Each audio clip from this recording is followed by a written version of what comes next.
Hi there. You're watching Pop Culture Warrior. This is the way.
Hi there. It's your second favorite DP right here, okay? No, that's Deadpool, you silly little Hufflepuff. Anyways, I'm gonna need you to shut up that pretty little mouth of yours and pay attention because the show's about to start, alright? And, I don't know about you, but I know who's my vote for sexiest ex-soldier turned pop culture show host. Alright, enough foreplay. Let's get on with the show.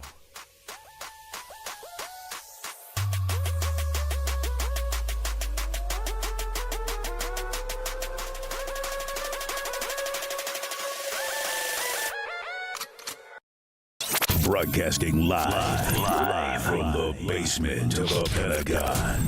This is WTF Nation Radio.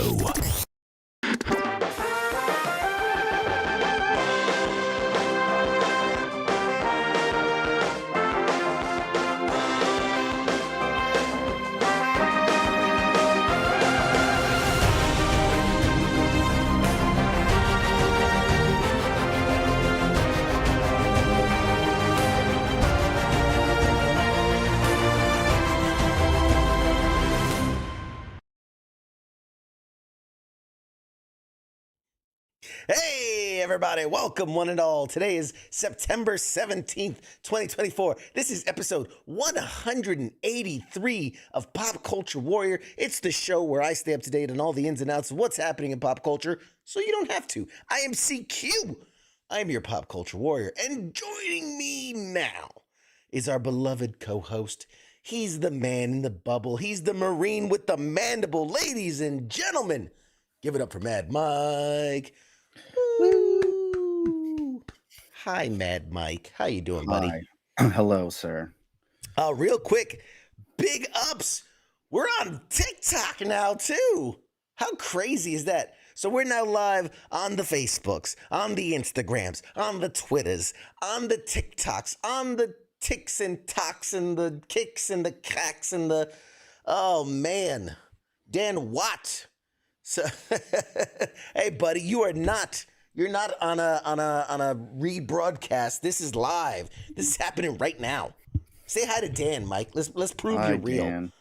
I mean, he's Hello, Dan. AI. He's all AI generated, so it's fine. Yeah. Mad Mike's the worst Like, AI. we have that kind of money. If only that were the case.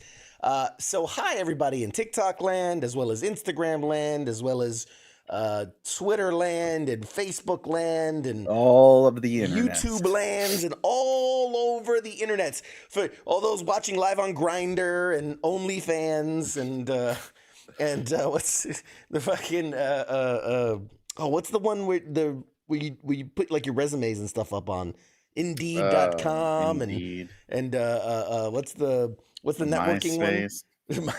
Live on MySpace. Really going back. We're live on Napster. AOL Messenger. We're live on AOL Messenger. In We're the chat live rooms. everywhere.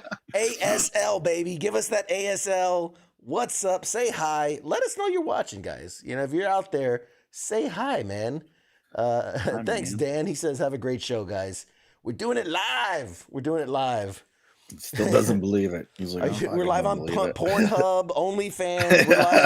We're live everywhere. Grindr, We're Feet disappointing Finder. people all across the internet. We are leaving people, riding them hard and putting them away wet everywhere, all over the interwebs.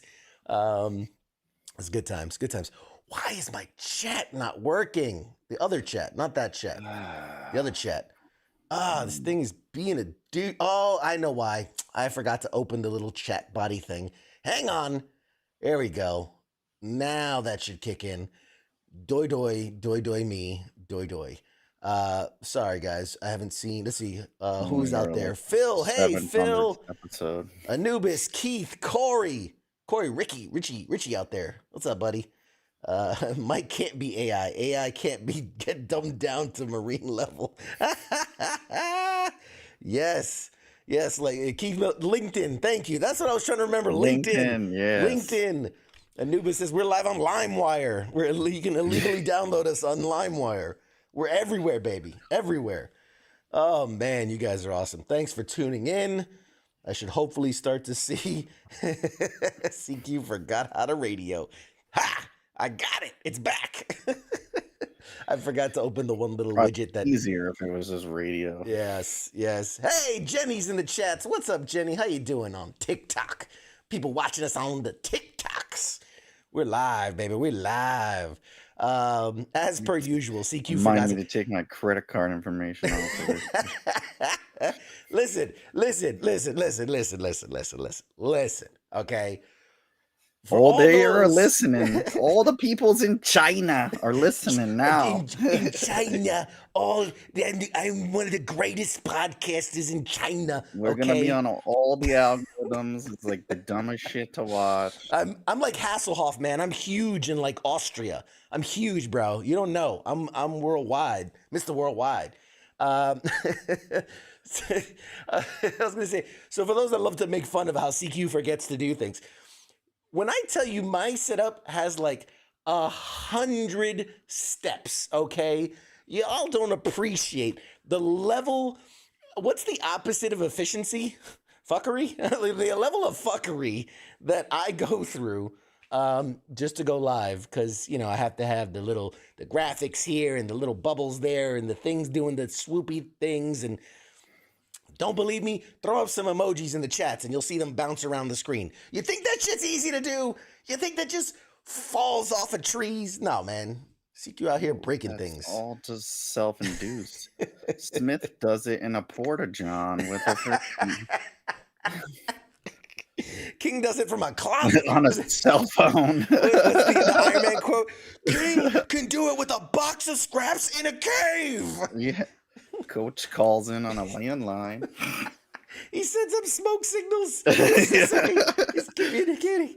Smith's we got Morse homing coding that pigeons. shit in. Hold on, I got Yeah. a Western Union from Coach. Keith knows. Keith got a backstage behind the scenes look. It's quite the setup. Thank you, Keith.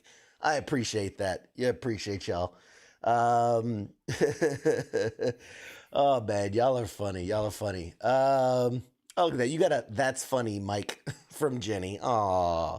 See? That's got to be hard. Somebody appreciates my comedy. Somebody. For those in TikTok land, how's the sound? I gotta go It back. is loud as shit on mine. Not to I already turned you. you down twice.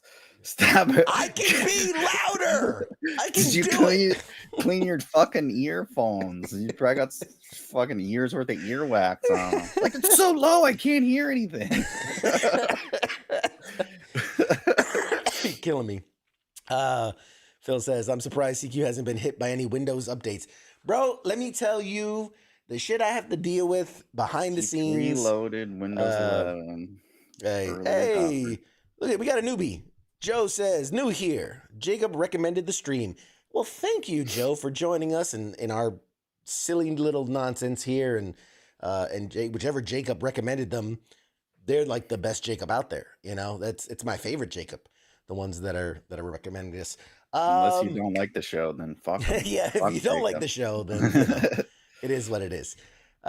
Mike has reverse tendonitis. Everything just gets amplified. Sometimes I think you are. You have very sensitive hearing. You're like a little kitty. Very sensitive in hearing. and out. That's the problem. So for those of you who are new or again TikTok, I know all of y'all are new. For those that are checking us out, basically, this is Pop Culture Warrior. It's the show where we cover all the latest and greatest of what's happening in pop culture. We do interviews with actors and actresses and comedians and directors and writers and all types of people. Tonight, there's no guest. Tonight, we don't have a guest. We're just going to shoot the shit for a bit. But lots of really cool guests coming very soon. People you will know. I'll just leave it at that. Whether it's from the 80s, whether it's from the 90s, whether it's from the 2000s or the 2010s or today. Well, people usually you'll know. people will tune in if it's somebody they know. Right, I exactly. mean, we're not going to really get viewers if nobody knows who they are. Heath wants to tell you, grow some facial hair for the sake of all that is holy. That is Mike with facial hair right there. That is, Yeah. That's like a month's worth of growth for Mike right there. You're looking kind of shaggy, man. You're looking kind of shaggy, buddy. Okay. So we didn't have a show last week, and I just wanted to touch on it very casually. Touch on it. We didn't have a show last week. I was at the Wounded Warrior Project annual Courage Awards ceremony, which was a lovely gala. It was a lovely time. Great food, great people, very nice. I got to hang out with RG3 again. He was the host last year, and he hosted again this year, which was really nice of him. He's got nothing else going on. Hey man, I'm trying not to, can we not add people to the list already of people who won't be coming on the show? But he's a really nice guy. Military brat, man. Both parents served in the military. So he really understands what it is to have served and to be part of a family that served, and really good guy, man. Really good head on his shoulders. And it's wild. His knees aren't that good.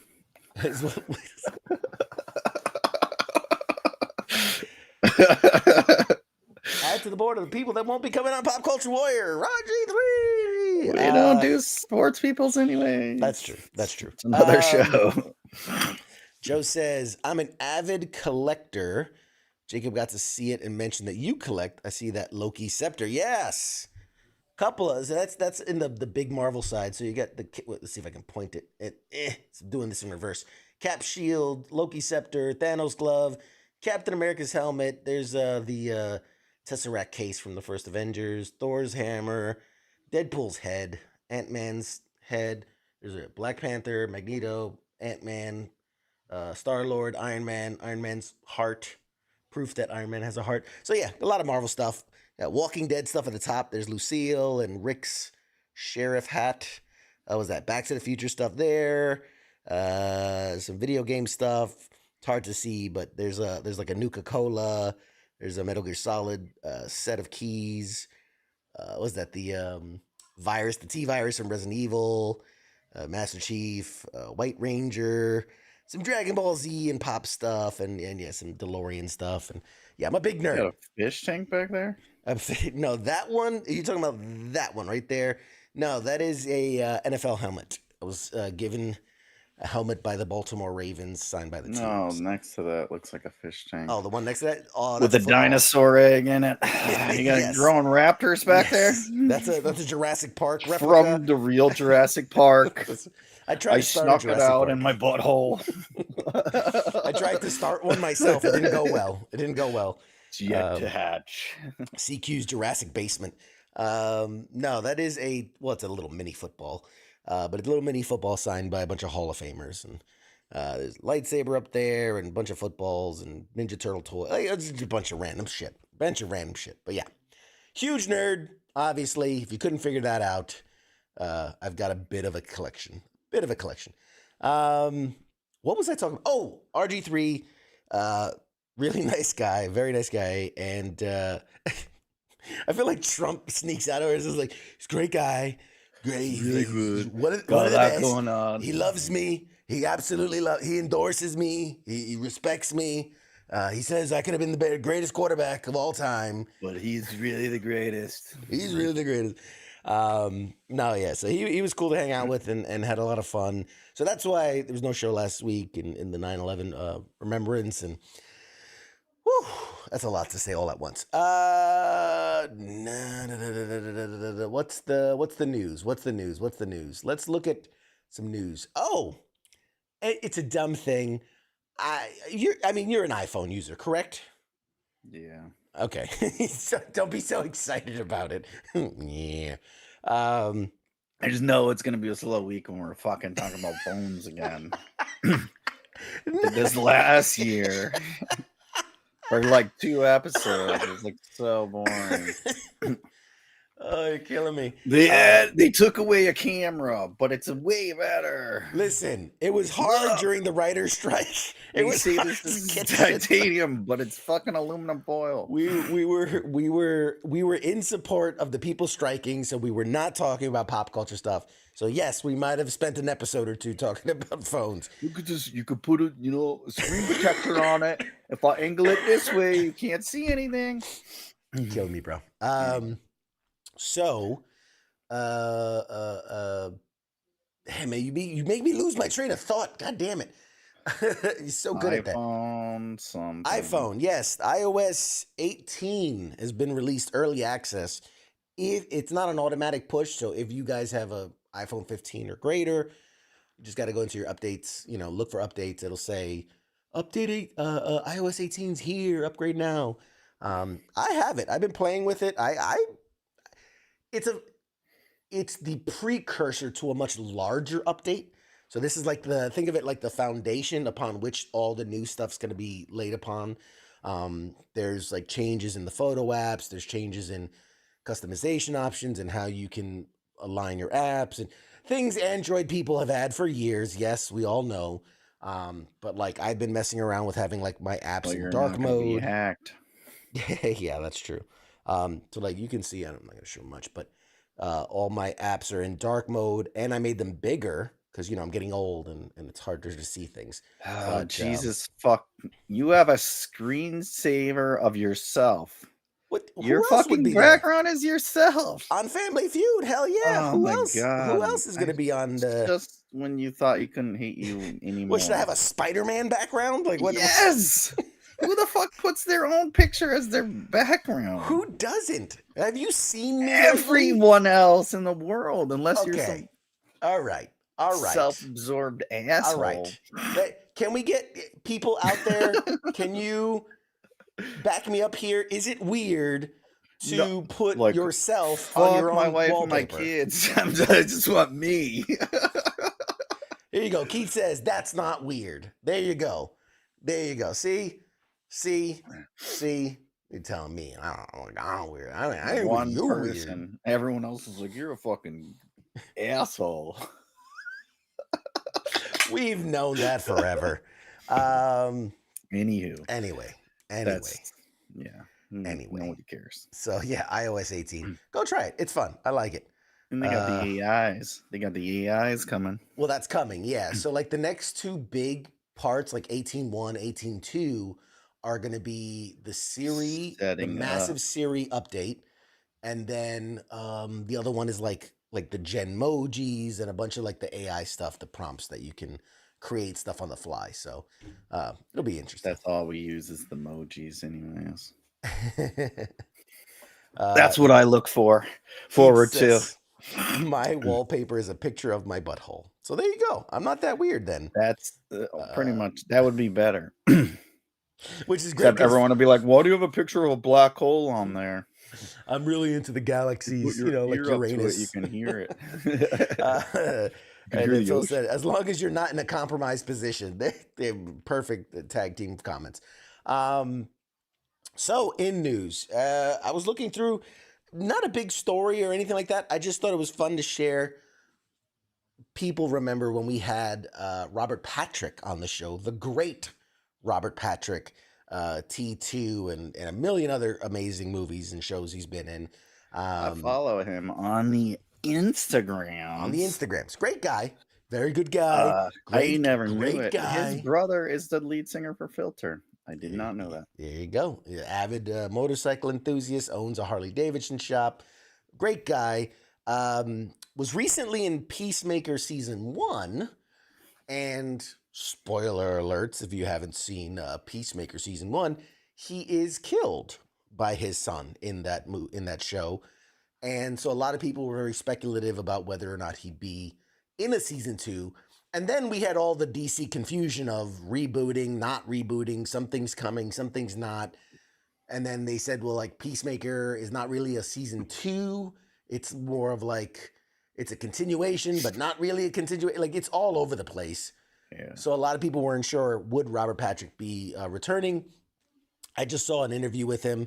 And while he didn't say much, he did like casually slip out like, oh yeah, I was on set with John Cena shooting some stuff, last week. So, and we know they're filming Peacemaker season 2, or again, not season 2, they're just calling it Peacemaker. So he will be returning in some form or fashion because, we didn't know if he was going to stay dead and like haunt him, or we didn't know, flashbacks or something. Yeah, flashbacks or whatever. So But he It appear, lets I all mean, that shit fly. Yeah, I saw that like a week ago or so. He just like post shit all. Probably not supposed to, but he's an old dude. They don't yeah, give he's a like, who fuck. gives a fuck? He's like, I make most of my money selling Harley Davidsons. I don't give a shit. What the fuck are they gonna do to me? Oh Guys need man. more Dan money. says, Peacemaker was a great comic. I think it's hilarious. I've talked about for over 2 decades, and suddenly people are into it. Yeah, man. Yeah, but those things happen, right? Because let's remember, for the longest time, we've had Batmans and Supermans and Spider-Mans and even X-Men's, but nobody really talked about Deadpool the way, like in the comic community, everybody loved Deadpool, but like it was never in the mainstream the way it is today. What are other characters like that? I mean, Guardians of the Galaxy. Fucking nobody gave a shit about Guardians of the Galaxy Like, until James Gunn's version. Um, didn't you go to Marvel Studios and they had that shit like on the board, and you're like, well, the guy's like, oh yeah, I write for that, and you're like, what the fuck? It's true People read story. that? True story. Man, you have a really good memory. No, They're like, yeah, you can see the whole timeline. Nobody gives a fuck about Guardians. The guy's like by the bathroom, like, yeah. It's a true story. Real quick story time. So this is years ago. This is like prior to Iron Man coming out in theaters. I got invited to Marvel HQ, it's before Marvel Studios and all that. This is just Marvel Comic Studios. And it was great. I got to walk around, meet a lot of the artists. And this has been Joe Quesada was the editor-in-chief. And, I sat in his office and we chit-chatted. And it was so crazy because as we're doing the tour and I'm looking at all the stuff, he gets a phone call. Joe Quesada gets a phone call. And he's like, huh? He's like, hold on a second. He's like, hey, guys, I really need to take this. Do you mind stepping out? And like literally, I was like, oh, of course, yeah, no, absolutely. And I stepped out, like he was so excited. He's like, yeah, it's about the Iron Man movie we're working on. He's like, it's fucking, what's his name? Fucking played Happy Favreau. Hogan.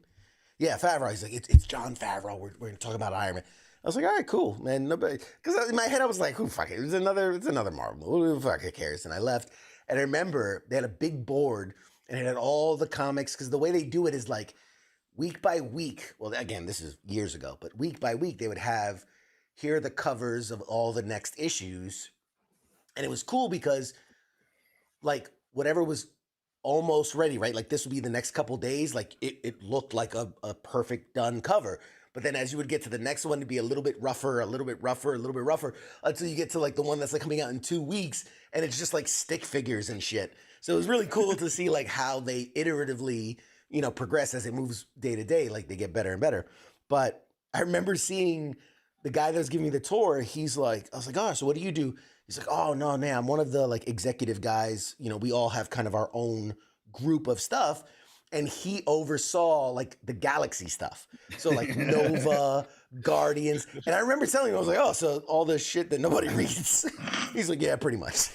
Like, that's why I'm giving tours. He's giving tours to nobodies on a Tuesday. I'm a director of fucking, and I'm giving tours. Yes, exactly. And I just remember like we had because that was like, I think at the time they were prepping for, remember War of Realms? Like that was their big thing. And that actually did drum up a lot of interest at the time into the kind of Galaxy stuff. But yeah, it's just so funny how far we've come. Because like it was Inhumans, it was Guardians of the Galaxy, it was like all these, nobody fucking Skrulls, and nobody cared. Hey Ruben, how you doing? Yeah, Anubis, Punisher. Punisher's another one that wasn't really mainstream up until a couple years ago. So yeah, that was it's all good. It's all good. I sent you that thing on the do you see that the X-Men thing I sent you? I texted Yes. The guy did comic book. He's just an artist. He does cover art, but he created the bifold cover for the new X-Men of every character ever in the X-Men. He did it for Fantastic Four a couple months ago too. Yeah, it's crazy. I hate those covers though. I mean, it's cool, but like it's like, how do you? There's like thousands. There's thousands, and then not to mention like what version of the character you're doing it. Because like someone like Cyclops has had 42 different uniforms. Wolverine, Emma Frost, all these people. So yeah, those are Or really like every complicated. character that ever appeared, even Yeah. like I don't know, some I never heard of, like Pool Boy or something. I don't know. There's some really great characters out there. I think I've shared this story too, and it's my other funny story that comes out of that tour, which was at one point I was like, hey, where's the bathroom? And they point me to the bathroom. And I remember right next to the bathroom, there's this giant poster. Giant, really, basically what you just described. But it's like, if a person has been on a page in a Marvel comic book, they were in this poster. It was massive. I'm talking like, had to be like 1,000, 1,200 characters on this poster. And as I'm coming out of the bathroom, I'm telling him man, I'm a pretty big comic fan and Marvel fan. I'm like, I don't know half these people. He goes, yeah. He goes, we have a whole library so that we can reference shit that we don't know. Like we work here. And then he goes, it's so fun. He goes, once in a while when we run out of ideas, we just come over here and we'll look for some random person that we haven't used, and we'll just come up with a storyline to use them. And I'm like, oh man, that's so good. And it's like, yeah, you'll see like this guy who's like, it's like a yellow and blue. He goes, I don't know. This is like one of the directors. He's like, I don't know what the fuck that is. Let's go find out. And we went to like the library and started putting out the books. It was a good time. It was a nice guy. Michael Rosenbaum, I think. What's his name? I don't know. I don't remember. The Lex Luthor and no, you're thinking that's Lois and Clark. that is Michael Rosenbaum, isn't it? I don't know. Yes, sir. He's a man of many hats. He wears a lot of hats. A lot of hats that guy wears. They should bring back Howard the Duck. Yeah, well, I mean, they kind of did, right? They kind of did in Guardians. They did it a few times. Guardians of the Galaxy. He's in a blink and you'll miss it scene in Avengers Endgame during the major final battle when one of the portals are opening up. He walks out of one of the portals holding like this giant gun, and he's in the background. So he's there. He was at the battle. I mean, whether he survived or not, I don't know. But no, we see him in Guardians 3, so he definitely survived. Oh, man, I feel like I'm talking a mile a minute. All right. Other stories. Apparently, and I haven't seen it myself, but apparently there is a Terminator like anime on Netflix. Yeah, it's on Netflix. Called Terminator Zero. Mm-hmm. It's getting rave reviews. Like it's getting, I keep seeing people talk about it and post about it, saying like that it basically ties all of the franchises together and basically reboots them and into like a whole new timeline. Because basically, again, I'm paraphrasing only because from what I've read, I haven't seen it admittedly, but like they said, there's a way that they explain how like all these timelines that are all the different movies, right? Every movie creates a separate timeline, which is the next movie and the next movie and then a rebooted movie and the requel.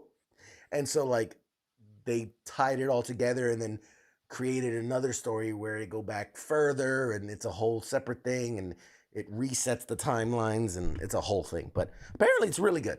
I don't know. Yeah, everyone on Netflix says everything's. It's like that's like the bottom of the barrel of like subscriptions.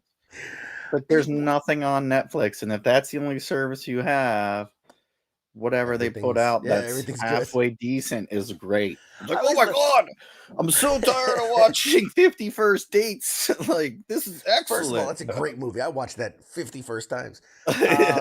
No, it's like that. You have like when your number one shows are like subtitled, it's like there's nothing to watch on your fucking subscription. No, it's true. That's like if you only watch Peacock, you're like, holy fuck. You got some great other stuff, shows.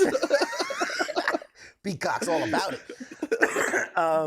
The other thing that's always funny to me is when they go top 10 shows, and I'm like, based on what? Based on who?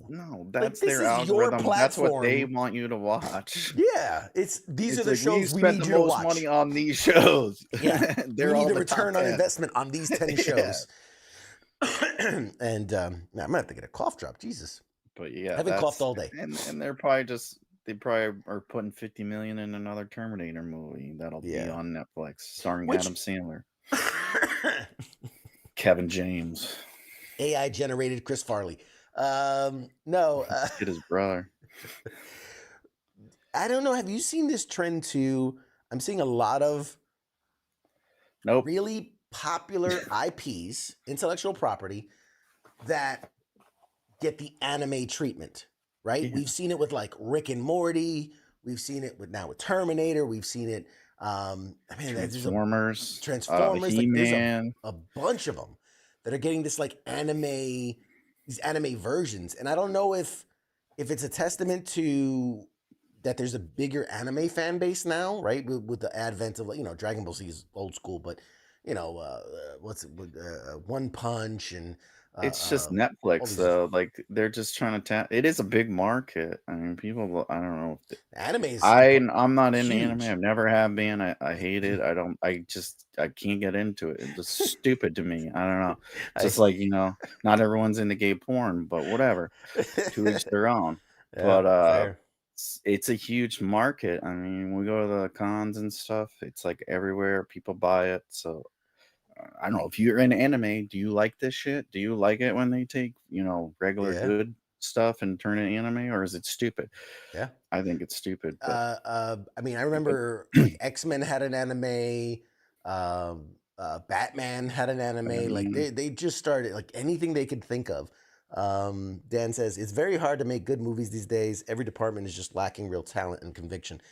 Yes, and also I think the biggest thing is companies and organizations, all these are getting very risk adverse, and they go, well, am I going to spend 1 million on this unheard, untested, unknown property, or do I invest 5 million into something that did okay as a part one? You know what I mean? And Yeah. it's like, I don't know. It's just we talked about this before, where I think like Amazon's killing it when it comes to like making quality content. Netflix invested like it was like $100 million into just getting a bunch of original movies and stuff, which good for them. Like try, but yeah, it's. There's just so many things I could just. And we talked 2 weeks ago about how they're just buying up whatever and making movies out of it, video game stuff. Mhm. And then I think it was last week they dropped the Minecraft trailer. Oh God! Did you see that? Oh, it's so bad. So disappointing. It's so bad. And then the best part was someone called out, I guess Momoa, is it? I Yeah. think he's a boy, Yeah. or he's in it. And He's in it. like someone like called him out or whatever. And Yeah. called him a Apparently he was sellout and groping shit. women. It was like, Yeah. well, apparently he was like groping women on set and all that. Oh, that's what it was. Yeah, he seems Yeah, like a dude. he's Dude, did you know he was in Baywatch? in like On Netflix, I think it's Netflix. I don't know. One of the services, they have like a documentary on Baywatch. Maybe it's Hulu. I don't know. oh, like the old anyways, school Hasselhoff yeah. Baywatch. Okay. Yeah. There's I didn't know another you meant Baywatch. like the one with Zac Efron and Dwayne the Rock Johnson. What the fuck? Don't fucking Baywatch? folk rock movies with me, bitch. Nobody He was in watches that 80s shit. He was in 80s Baywatch. Got it. All right. I'm talking about the original show. No one remembers the movie. God damn. Interrupt my train of thought. But yeah, I guess he was in the original show. I was like, what? That's why I don't like him. That's why. I don't know, man. Look, I'm a OG Minecraft fan. I'll admit it. I played the shit out of that. Like the first 10 years it was out, I played the hell out of it. Though. Like, it's not a fucking movie worthy. Here's the thing. Realistically, I do think a Minecraft movie can be successful. I do believe that. Not with the formula they have.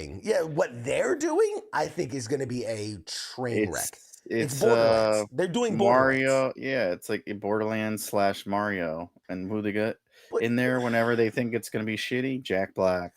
I mean, here's the thing, though. With the Mario movie that they did was actually good. A lot of kids liked it. It did really well. I mean, they're already talking sequels and all this and all that. But again, when we talk adaptations, you want The Last of Us, you want Fallout, you want those style of adaptations. You don't want have Borderlands. A really good story already. You don't want Borderlands where it's a train wreck, and it really feels very Borderlands, and It's on like sale now. You can rent it for like $5. I think they're it's paying you. You get a $15 credit to rent it for cost $10 is a $15 credit. $5. They pay you to watch it. The first time it was is a discount of 110%. You're like, wait a minute, Yeah. how does that work? Yeah, we What? give you a credit. Yeah, I thought that was funny because we were just talking about shitty fucking games they're making into movies, and then they drop that. And I Yeah, was like, and like the Sonic the Hedgehog 3 trailer came out, and while I do think it's a big cash grab, at least it looks decent. At least it looks and feels like Sonic in a way. You know what I mean? mhm. I just and the fact that Minecraft they is got a build. It's a builder. There's no I think they made a story mode later after like what 15 after Xbox bought it, Microsoft. Microsoft bought it. But it's a builder game. Like, come on, people. I do It's just because think it sells a lot of money. Like, it's one of the biggest selling games of all time. I But do think that there's a way to do it that would be successful. I look at something like, okay, I know you're not into the anime, but Dragon Ball Z came out with a movie in theaters. It was Dragon Ball Super or Dragon Ball Battle of the Gods, whatever it was. wasn't that the Wayne's brother in it or something? The Wayne's brother? What? Dragon Ball? No. There was I no thought they did a Wayne's live action Dragon Ball and it was terrible. Oh no, not no that we pretend that doesn't exist. I meant they did the animated movie, which was just the show done in the movie format, which was Oh, like the really good. Simpsons movie kind of Yeah, deal. exactly. They put more budget into it, so it was bigger scale, bigger sound, bigger effects, but it was still that show. And I feel like you can do a version of Minecraft that is story based while keeping it looking like it's running on Minecraft. You know what I mean? There are people that make YouTube videos. There's stories, and oh my god, and he goes into the cave, and it looks like a Minecraft movie.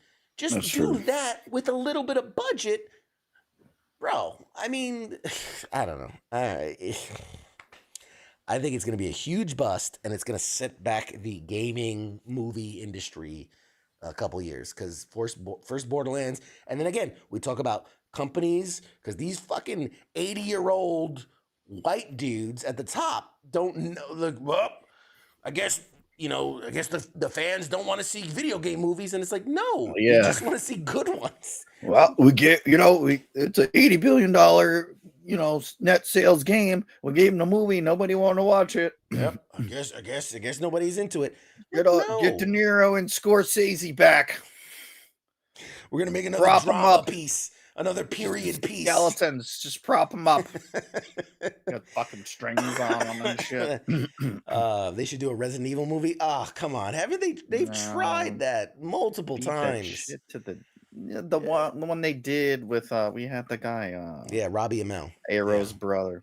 Yeah. Cousin, whatever. Robbie Amell. Yeah. That was decent. I watched it. It was decent. It was free. I wouldn't have paid to watch it in the theater. It was the closest thing to an actual adaptation, but again, And I liked the fucking show they had with that guy that died. It wasn't bad too. I mean, it's a different interpretation, but they did it well. Yeah. But anyway. But yeah, we don't need another one because you know what's gonna happen? They're gonna put The Rock in it with Kevin Hart. Jack Black, Jason Momoa. It's gonna be Borderlands evil. This is Jason Momoa as Jill Valentine. Hey, come over here, help me. I'm just a damsel in distress. Oh no, my lady bits. Do you have AT&T internet for your home? Anyway. In some other news, new stuff coming out this week.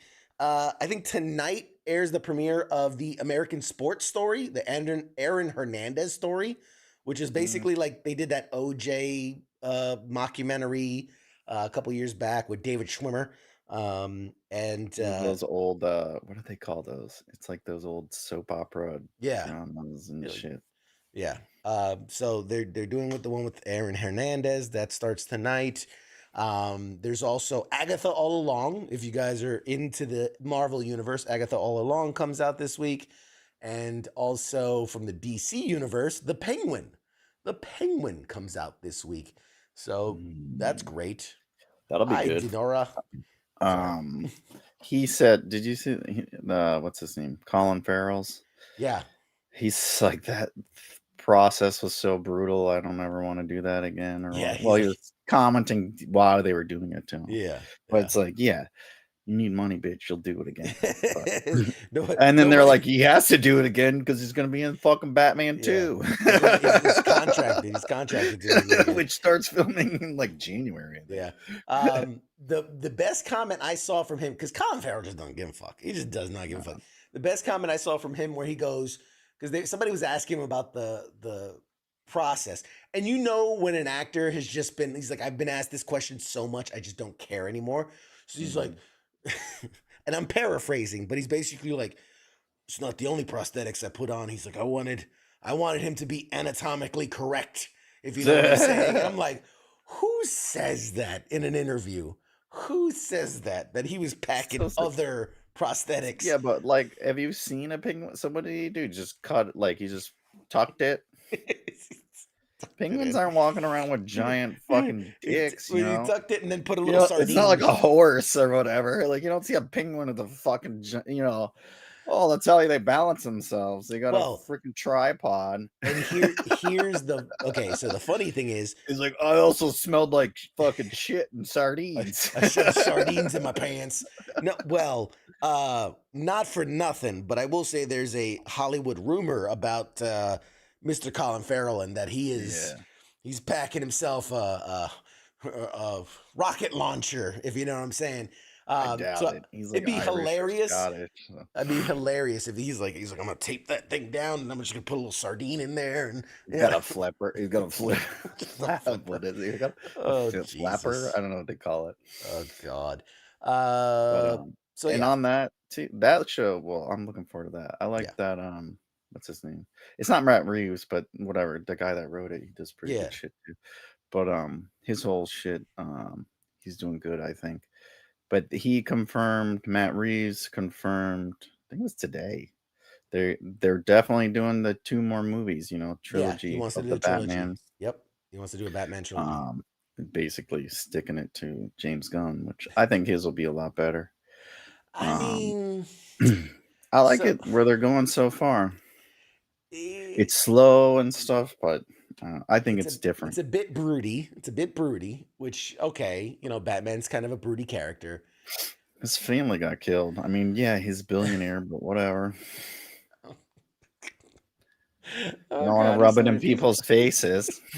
So many things I could say. What else do you do when you have billions of dollars and your parents get murdered? Just learn martial arts. And take you put on it's skin tight latex and you go kick some ass. Just build yourself a rocket car. Build a rocket car. Nipples on there. Some nipples. I want a jet, but with wheels. Like what? Yeah, a jet with wheels. Just make a jet. You want it to fly? You want landing gear? No, I don't ever want it to fly. Like, no, you take a jet and you just take the wings off. Boom, bat car. Yeah, all right, maybe do that. Like, sir, this is Pep Boys. We can barely balance a tire, let alone work on a turbine engine. This is the auto zone. Machine guns in there. Like, what the fuck? We can change your oil. I don't know if we're jet fuel oil, but whatever. Anyways, no, I think like in version. I want to go a little. Think like Batman 3. He's gonna be like battery powered Batmobile. It's just gonna be like. That weird EV sound.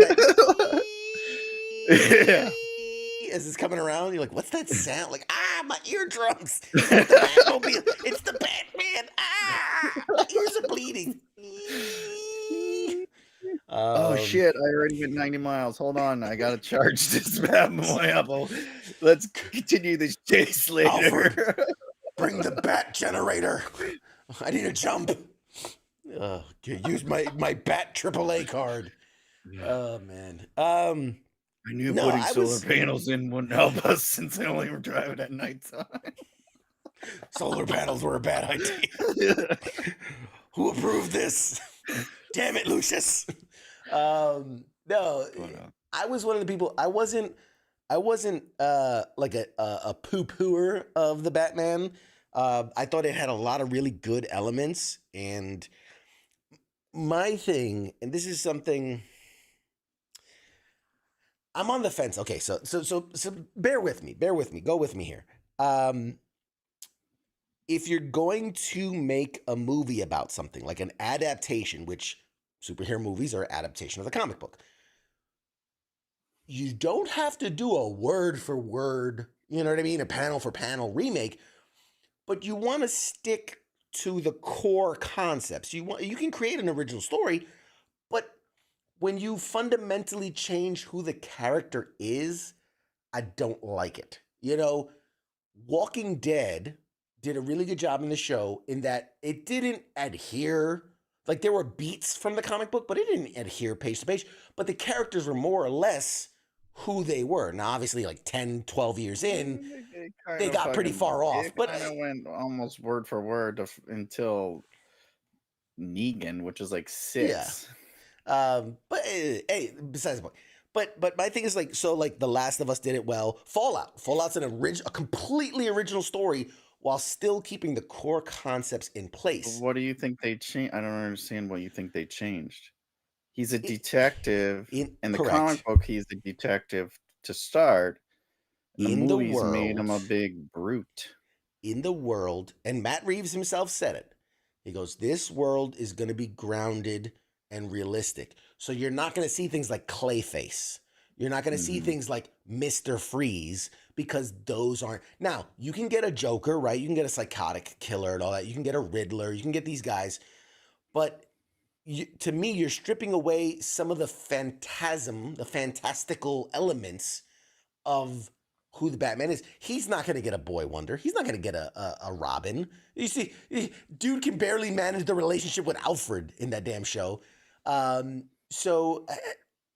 that's not necessarily a bad. You're talking about stuff that they added, after they've been doing the comic for 10, 15 years just to get people. I think comics, they produce, weekly, monthly, so they have to do whatever to get people to buy them. Sure. So like, let's add a little boy, which is like, it's fucking weird to begin with. In panties. Let's add a little boy in panties. In panties. Like, I mean, with a little like, cape. like some of those things, none of those things are what people like. They like the gritty characters, Joker, Riddler. I never liked the Penguin. Nobody liked Penguin. I mean, yeah, so I don't know. I don't know. I mean, you could do Freeze. I mean, but would you want to? I don't know. Arnold kind of killed it forever. Poison Ivy. I never liked Poison Ivy either. You'd have to do a lot more. Like, I think you could do a Scarecrow, and I think the way that Christopher Nolan did. Yeah, the way Chris Nolan did it was a good version of it, right? You do Ra's al Ghul. You do Ra's al Ghul. He's got a lot of good villains. Bane. And I think that's my point. That if you're gonna do that, there are really good characters that you can bring in. That okay. My point is, if he wants to do certain characters, he'll have to take them very far from who we know them to be, like the Penguin. In that, like, you can't say that Penguin, again, not that there's anything wrong with his portrayal of it, but it is unlike anything that's ever been done, whether it's animated, comic book, movie, anything. And it's kind of like Tony Soprano. Yeah. And that, I get what you're talking about there, because it's like, you might as well call him something else. Yes. Because it's like, why is he the Penguin? I mean, I don't know, maybe we'll find out in the show. But it's like, from the movie, you're like, why is he the Penguin? Exactly. And I'm sure you get it in the comics and shit, because it's like, he's wearing a tuxedo and he has a bunch of penguins and this and that. And I feel now he's a mobster, and it's like, you ever call anyone a penguin as you fucking penguin? You fucking penguin. You waddling in here. You fucking penguin, you fat fuck. I mean, they could at least thrown that in there or something. I don't know. Something to, like, I guess, tie it in with he's got a limp. He's got a limp from a gunshot wound, and it makes him waddle. you know. Yeah, Um, something, but they never kind of tie it unless I missed it. But I was like, and I I was and wondering I that too. I'm like, why is he the penguin? Like, why are they calling him that? because that's Batman lore. For Just that, just make because. him one of the Falcons, make him one of the it was the other Yeah. crime family. You don't need to make him the Penguin. But anyway, I digressed. Uh, I'm gonna watch it because I love watching superhero fantastical It's gonna tie into the things. movies, which Yeah, I'm looking forward to. and from what I've read, Christina Milioti, who I adore as an actress. She was the mother in How I Met Your Mother. She's done a bunch of products that, and I adore Mm. her and everything she does. She was in The Wolf of Wall Street and a bunch of others. Uh, the character that she came into play, I think she plays like Falcone's daughter, Mm-hmm. and every like review I've read on it says she steals the show. Like she's phenomenal in it, which I think is awesome because I really love her as an actress. That I would love to get her on the show sometime. Um, And they're saying, what's his name? The winner, not winners. Soldier Boy. That guy is oh yeah, supposedly the lead runner to play Batman in that's what people keep saying. James Gunn's That's what version. people keep saying. I don't think it's gonna happen, but it'd be an That's interesting what choice. they want. It's like, yeah, who's saying that? You Yeah, guys are. Just like they wanted what's his name to play yeah. Jim Harper to play Reed Richard Richards. Reed. Yeah, Reed Richards. Oh, we got a comment that's a little off topic, but it says, "Hey CQ, off topic. An idea for Fridays: Risk Online buddy game is free to download, and it would be fun." I digress. Yeah, I think that'd be cool, man. I'm gonna figure that out. I'm gonna figure it out. I had a vision of like because Friday night, for those that don't know, FTX right here on Pop Culture Warrior is our Friday night tabletop exercise. The idea behind it was to do tabletop gaming, like to be in person to do it. But I always had this idea of like, man, it'd be cool if there's a way to like be more interactive with the audience, kind of like when we do Jackbox games, something similar, but something that we could play live here, but also have audience members participate. That'd be a cool idea, like doing like an online wrist thing. I'd have to figure out visually Or, how to you do know, that. maybe just not steal the other guy's show.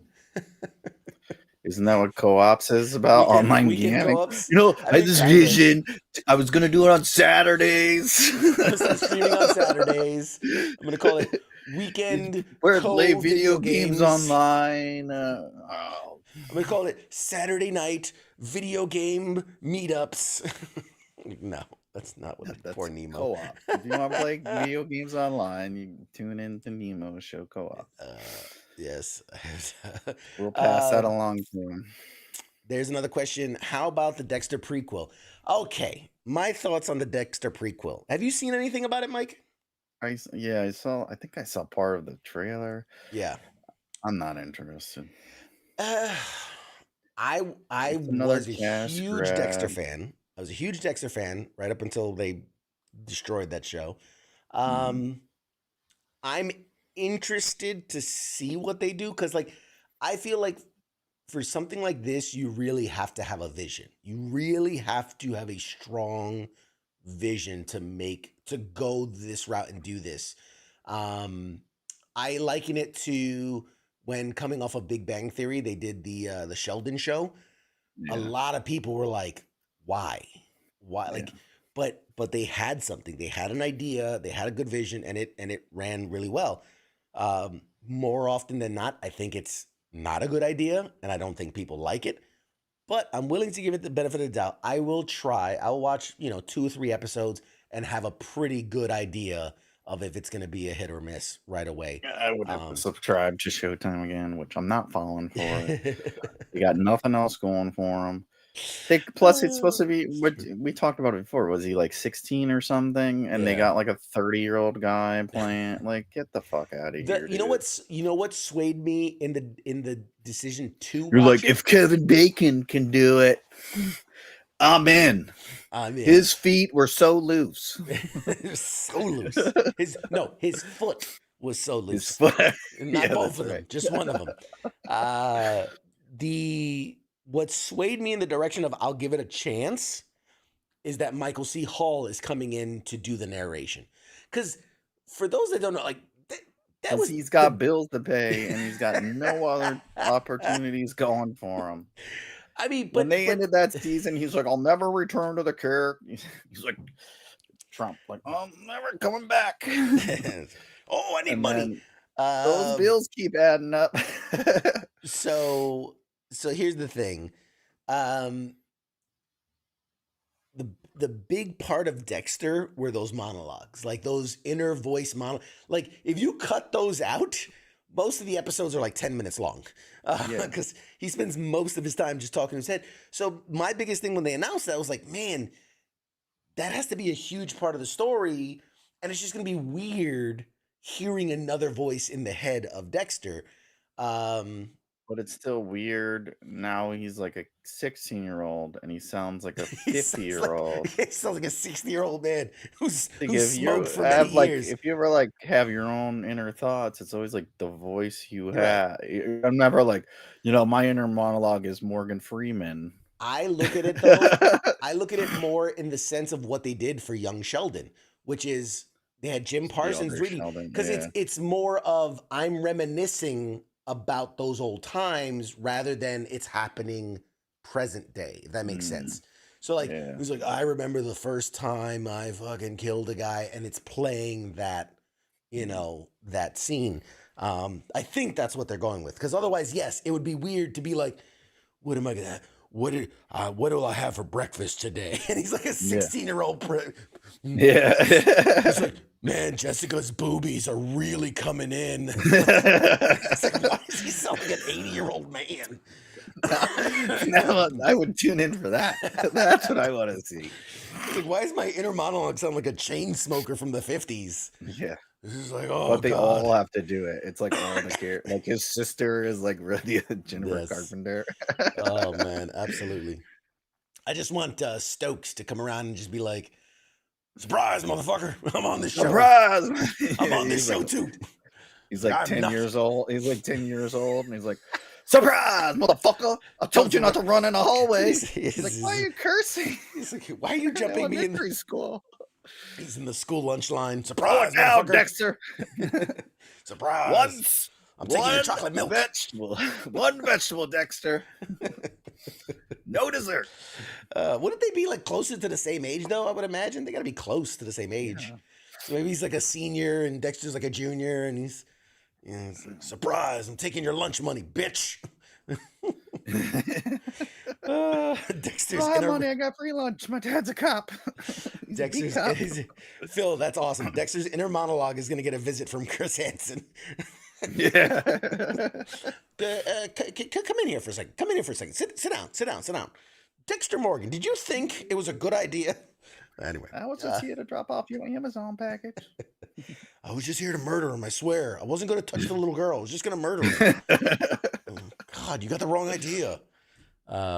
Anyway, my God, I've lost the train of thought. So, Flashes in my window, and I'm like, what is going on? It's lightning. I had a thought. This was totally random. I wasn't even going to bring it up. I'm just going to share it though. Thinking. It's just me thinking. We know in the Marvel universe, right? They're having all these, Secret Wars is coming and Doomsday and all this and all that. The rumors are running rampant. Like Halle Berry's coming back as Storm, and this person is doing this, and Nick Cage is coming back as whatever, and like all these rumors. This is not a rumor that I saw, but I had this thought. For those that know comics, you know who the Maker is, right? He's a newer creation. I think he's only the last like 10 years or so. But it's a Reed Richards. It's the Reed Richards from the Ultimate Universe, who things went badly for, and instead of becoming Fantastic Four Reed Richards, he basically becomes a villain called the Maker. He wears a helmet. It's a whole thing. Mm-hmm. I thought everyone knows evil equals helmet. Yeah, you got to wear a helmet if you're evil. But I thought, what a crazy cool thing to do is if in like the Fantastic Four movie, right? We know they're going to do some type of dimension hopping, right? Because they're not in the MCU, but they're going to somehow come to the MCU. You could do it in that movie or you do it in the Secret Wars movie or somewhere, but have fucking what's his name playing Mr. Fantastic? Pedro Pascal. Have Pedro Pascal as Mr. Fantastic, right? And he comes face to face with a dude, right, with the helmet on, and you're like, oh shit, you know that's the Maker. And when he removes the helmet, instead of seeing like a Pedro Pascal version, you see fucking Miles Teller from that horrible, horrible Fantastic Four movie. But like that would be such, I think, an awesome payback for like saying that movie was so shit that in his universe he becomes evil and then becomes the Maker. Like that would be such a fun, cool. Like to me, that's better than bringing back fucking The other guy Elektra from the yeah, in Deadpool. Like that's way cooler, that would be cool. Yeah, and he more would do fun it. He than got nothing going on. I don't know. yeah. And I think Miles Teller is a phenomenally he's good about actor. to be a guest on our show at this point in his career. All right, welcome to the show, Miles Teller, everybody. Got nothing going on. You know him from Fantastic Four and Woo! that one movie where he was a drummer. It was the greatest Fantastic Four movie Greatest ever made. Fantastic Four. Loved it. There is Nemo says Miles Teller is a good enough actor to pull it off. I agree. Mhm. I absolutely But agree. They wouldn't happen. If anything, they would get what's his name? Michael B. Jordan to do it instead, you know. Michael B. Jordan wasn't Reed Richards. Gotta He be was Johnny inclusive. Storm. I know what character he played. They'll get The Rock. It and doesn't Kevin matter Hart. when you're a CEO of a major motion picture company. The You can do helmet whatever the comes fuck you off. want. The helmet comes off, and it's Jack Black as Yeah. the Maker. That's exactly what it'll be. And then he'll do a little song. I'm the Maker. Yeah. And they'll win a Grammy or whatever the fuck. Oh man. So let's see. But Yeah, I don't know why. they just gave him a great idea, and now they're gonna, what they'll do is if the movie's all bomb or whatever, then they'll run with your idea. Like, oh, don't worry, guys, I was just the Maker. Yeah, we're gonna reevaluate everything. we got this. But actually, speaking of, we were talking about Batman. I saw a story in the news that just, while it's great and heartwarming, I just also think it's like, really? So Batman is getting a star on the Walk of Fame in Los Angeles. So here's the story. For Why those that is don't know. that still a thing, though? I don't know. And how do they still have so much space? Well, because here's the thing people don't know. You have to pay a yearly due. And if you stop paying, they'll take your star off. And so that's how they make over it. Yeah, they don't pave over it. They rip it out. They rip it out and then put in a new one. So on Monday, What do the they do with Hollywood all the hobos that are there? They just clear them out. Like, excuse me, guys. Can you stop actively defecating on that star? We need to remove it. We got to remove it. They didn't pay the Pinch it dues. off. Scoot one down. We've got to remove But what it. if you're dead? How do you pay your dues? The family? Like the fucking families. John Wayne's family's still paying them dues? Yeah, man. Yeah. What a Well, bunch of assholes. some people will pay for like a lifetime. You know what I mean? Like there's like Like a life. Oh, we'll give you a lifetime subscription for $500. And they're basically, like, exactly. You back pay then they're monthly like, for got $10. 'em! So it says on Monday, the Hollywood Chamber of Commerce announced that Batman, not a specific actor, not a specific creator, the Batman will receive a star on the Hollywood Walk of Fame on Thursday, September 26th, making the DC Comics character the first superhero to ever receive the honor.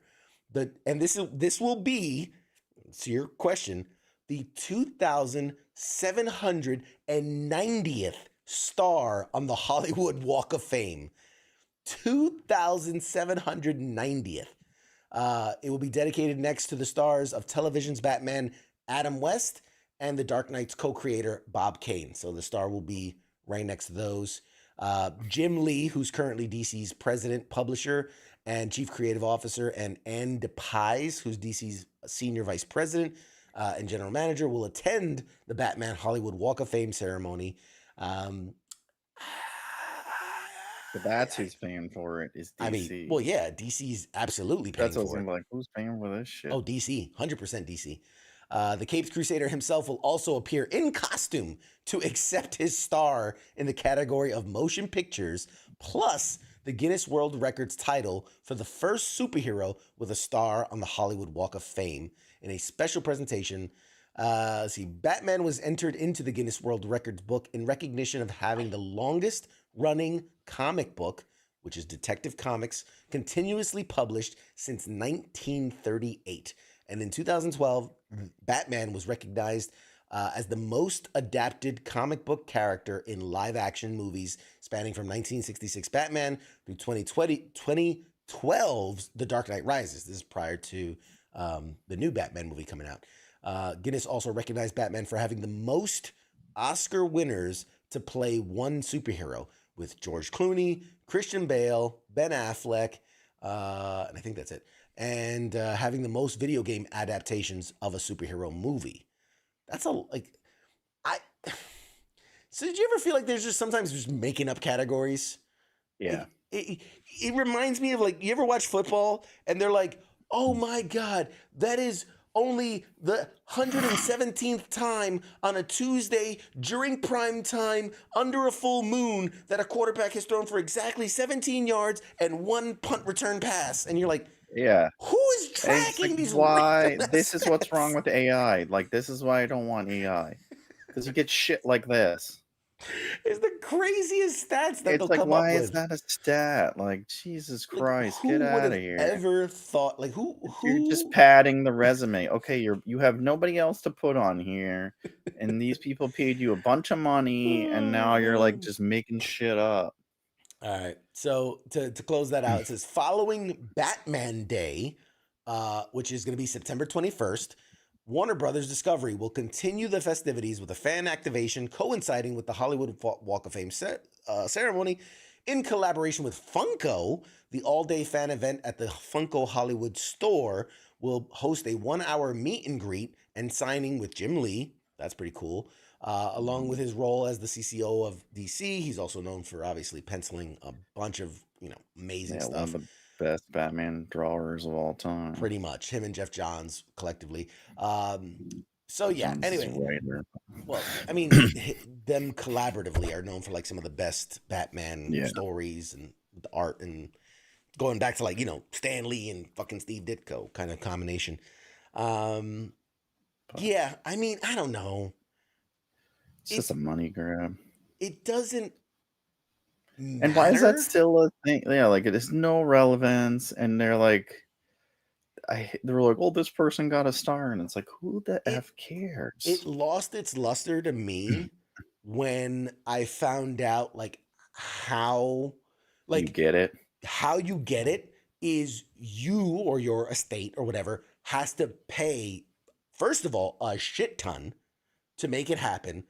Then you're required to basically pay for the ceremony.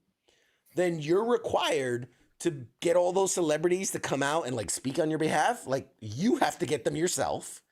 Jesus. And then you have to pay for like the membership or whatever. It's like throwing yourself like in your own awards party. Yeah, like, oh, come tell me how great I am. This is can have. By the way, come by next week, Tuesday. CQ live getting a star on the Hollywood Walk of Fame. You joke, but I could. I'm sure you're gonna Google it right after, or you did it before the show. I Googled this shit a long time ago. They were refinancing the house and getting a star. Fuck refinance on my behalf. I sold the house. To get, we're gonna be living on our star. Let's put a little curtain. We're gonna live on our star. There are certain criteria you have to meet. Obviously, if we're being serious, I don't meet certain ones. But it's surprising. Never been in a movie, a film, or a First TV of all, show. I have credits on IMDb, so fuck you. But it is what is surprising is how many categories like I qualify for. Like the required, like barring yes, you need an exorbitant amount of money. Barring that, it's surprising how close I qualified to get a star on the Hollywood Walk of Fame. It's really close. It's Like 3 really close. Patreon subscribers away. Yeah, like get those numbers up, people. Can we get some of them subscription numbers up? Hit the like, hit the subscribe. I'm trying to get a star on the Hollywood Walk of Fame. It's such a waste, though. Yeah, but anyway, I digress. It's just so sad, so sad. It is. And then you have to pay. Like, I didn't know you had to pay for it. I thought it was like just a thing No, they did, because no. it's people go there to see it. So I just thought it, like, the business, it attracted people there, but Yeah. lame. Anyway, you remember we used to play Dead by Daylight a lot. Believe it or not, it's still going strong as a game, Mhm. and the world of Dead by Daylight is ever expanding. Like they just released a new video game that is not made by the same publishers, but it's made think of it as within the world of Dead by Daylight. It is kind of like an action survival game. Where remember like the Telltale games where like your choices matter and who survives and who doesn't. It's like Yeah. that set in the Dead by Daylight universe. It's basically licensed out to another company to make a game. Reason I'm bringing it up is there was another spin-off game that was announced at the time. It was under the like project. It was called Project T. But the idea was kind of a run and gun shooter set in the Dead by Daylight universe. It was going to be made by there was a company. It was very famous. Behavior Interactive, who owns Dead by Daylight, that's their parent company. They bought out this studio, and we're like, all right, we bought you. You're now going to make that game. Reason I'm bringing it up, the game's been canceled. So here's the story. Behavior Interactive announced this week that the project, known only as Project T, would be canceled. It was announced earlier this year. The game was set within the world of Dead by Daylight. It was meant to be a PvE shooter. Remember Left 4 Dead? That shooter where it was very much you're in a team and it's you against the world. That was the kind of the backdrop. That was kind of the style of the game. It was a shooter developed by Midwinter Entertainment, the studios behind Scavengers, which was acquired by Behavior Interactive years ago. Project T was playable during a play test recently, but based on what Behavior said about the game, it seems it failed to generate enough interest to make the spinoff one worth pursuing. So Project T was accessible via Steam and through Behavior's relatively new Insider program, which also launched this year. So while the game was set within the Dead by Daylight universe, the 4-player PvE nature of the game, you would shoot, you would drive, you would explore your way through these huge playable missions. A lot of people were saying it drew comparisons to Left 4 Dead. Not much was said about the game publicly after a playtest was held back in August. Obviously, there's probably a lot of NDAs signed and things people couldn't talk about it, whatever. But just based on the fact that the cancellation and what they said was it was a lack of interest seems to be the main factor to why they're canceling it, right? Because if people are playtesting it and they're like, it's free, and you're like, usually like you're like, oh shit, I could try this game out for free. Yeah, you kind of like it. That means it had to be really bad, or it was just like completely identical to another game. Right, exactly. There was nothing special about the game that made it stand out. But at least they didn't carry on with it like Cyberpunk. See, and that was going to be my next point. I'm torn because partly, yes, you go, hey man, good for you, pull the plug early, fucking live to fight another day. But on the same side of it, from what I'm hearing is it wasn't even an alpha version of the game. It was so it was like textures and polygons and shit. You know what I mean? It's very, which, how do you get a feel for really get a feel for a game if you're like, my triangle is going across that square and that circle keeps hitting me? It's hard to get that. That doesn't make any sense then. Yeah, how do you can't, it's all about the skins. Yeah. I mean, that's what Call of Duty and Fortnite, all those games, it's just the same game, it's just skins. Yeah. So and that's what would make the game. Like you said, it's like, it's like playing Minecraft without any other color, or the faces drawn on it. You're like, what the fuck? It's just like you said, polygons and shit. Yeah. No, you're That's right. dumb. Skins, the set pieces, the set dressing, that's all vital to, especially a game where you're setting it in the Dead by Daylight universe. That's a very it's mood, it's like you have to Yeah, set the scene. And if like I saw some dark and pictures the where it was like backdrop. all gray, like the whole, like every everything was gray. Like because they're like, we didn't even skin it, we didn't texture it at all. And I'm like, how do you get a feel of a game that early? Yeah, it's like Um, everyone's gonna hate it. Like the guy designing it probably fucking hates. like Like, why are we running through this right now? It's not yeah. anywhere near He said ready. there was a lack of interest. Yeah, they were playing gray blobs versus gray blobs. Like, of Yeah, course, there was a lack of interest in it. Like, nobody knows what it that's is. like if I draw a comic book and I just have like the outline of Yeah, everything, and I don't even have every page. None of the word yeah. bubbles are filled in. Like, what do you think of this? Worse than that, every character looks. Remember Baymax from that fucking? Every character is just this bubble. Like it looks like the Michelin Yeah. Man. It's like, yeah, I'll add the detail later. It's like, no, it looks It's like, terrible. what? Get the fuck out of here. So this is the main director's quote after they announced the cancellation. He said, "When we conceptualized this project, we wanted to have players involved in it as early as possible, which led to the creation of this Insiders program.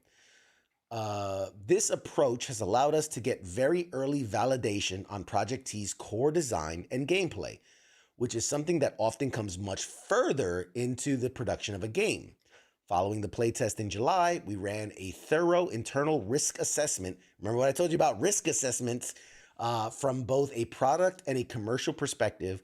While a number of you expressed appreciation for what you played, unfortunately, the outcome of this deep analysis yielded unsatisfactory overall results," which tells me that, yeah, a lot of people weren't into it.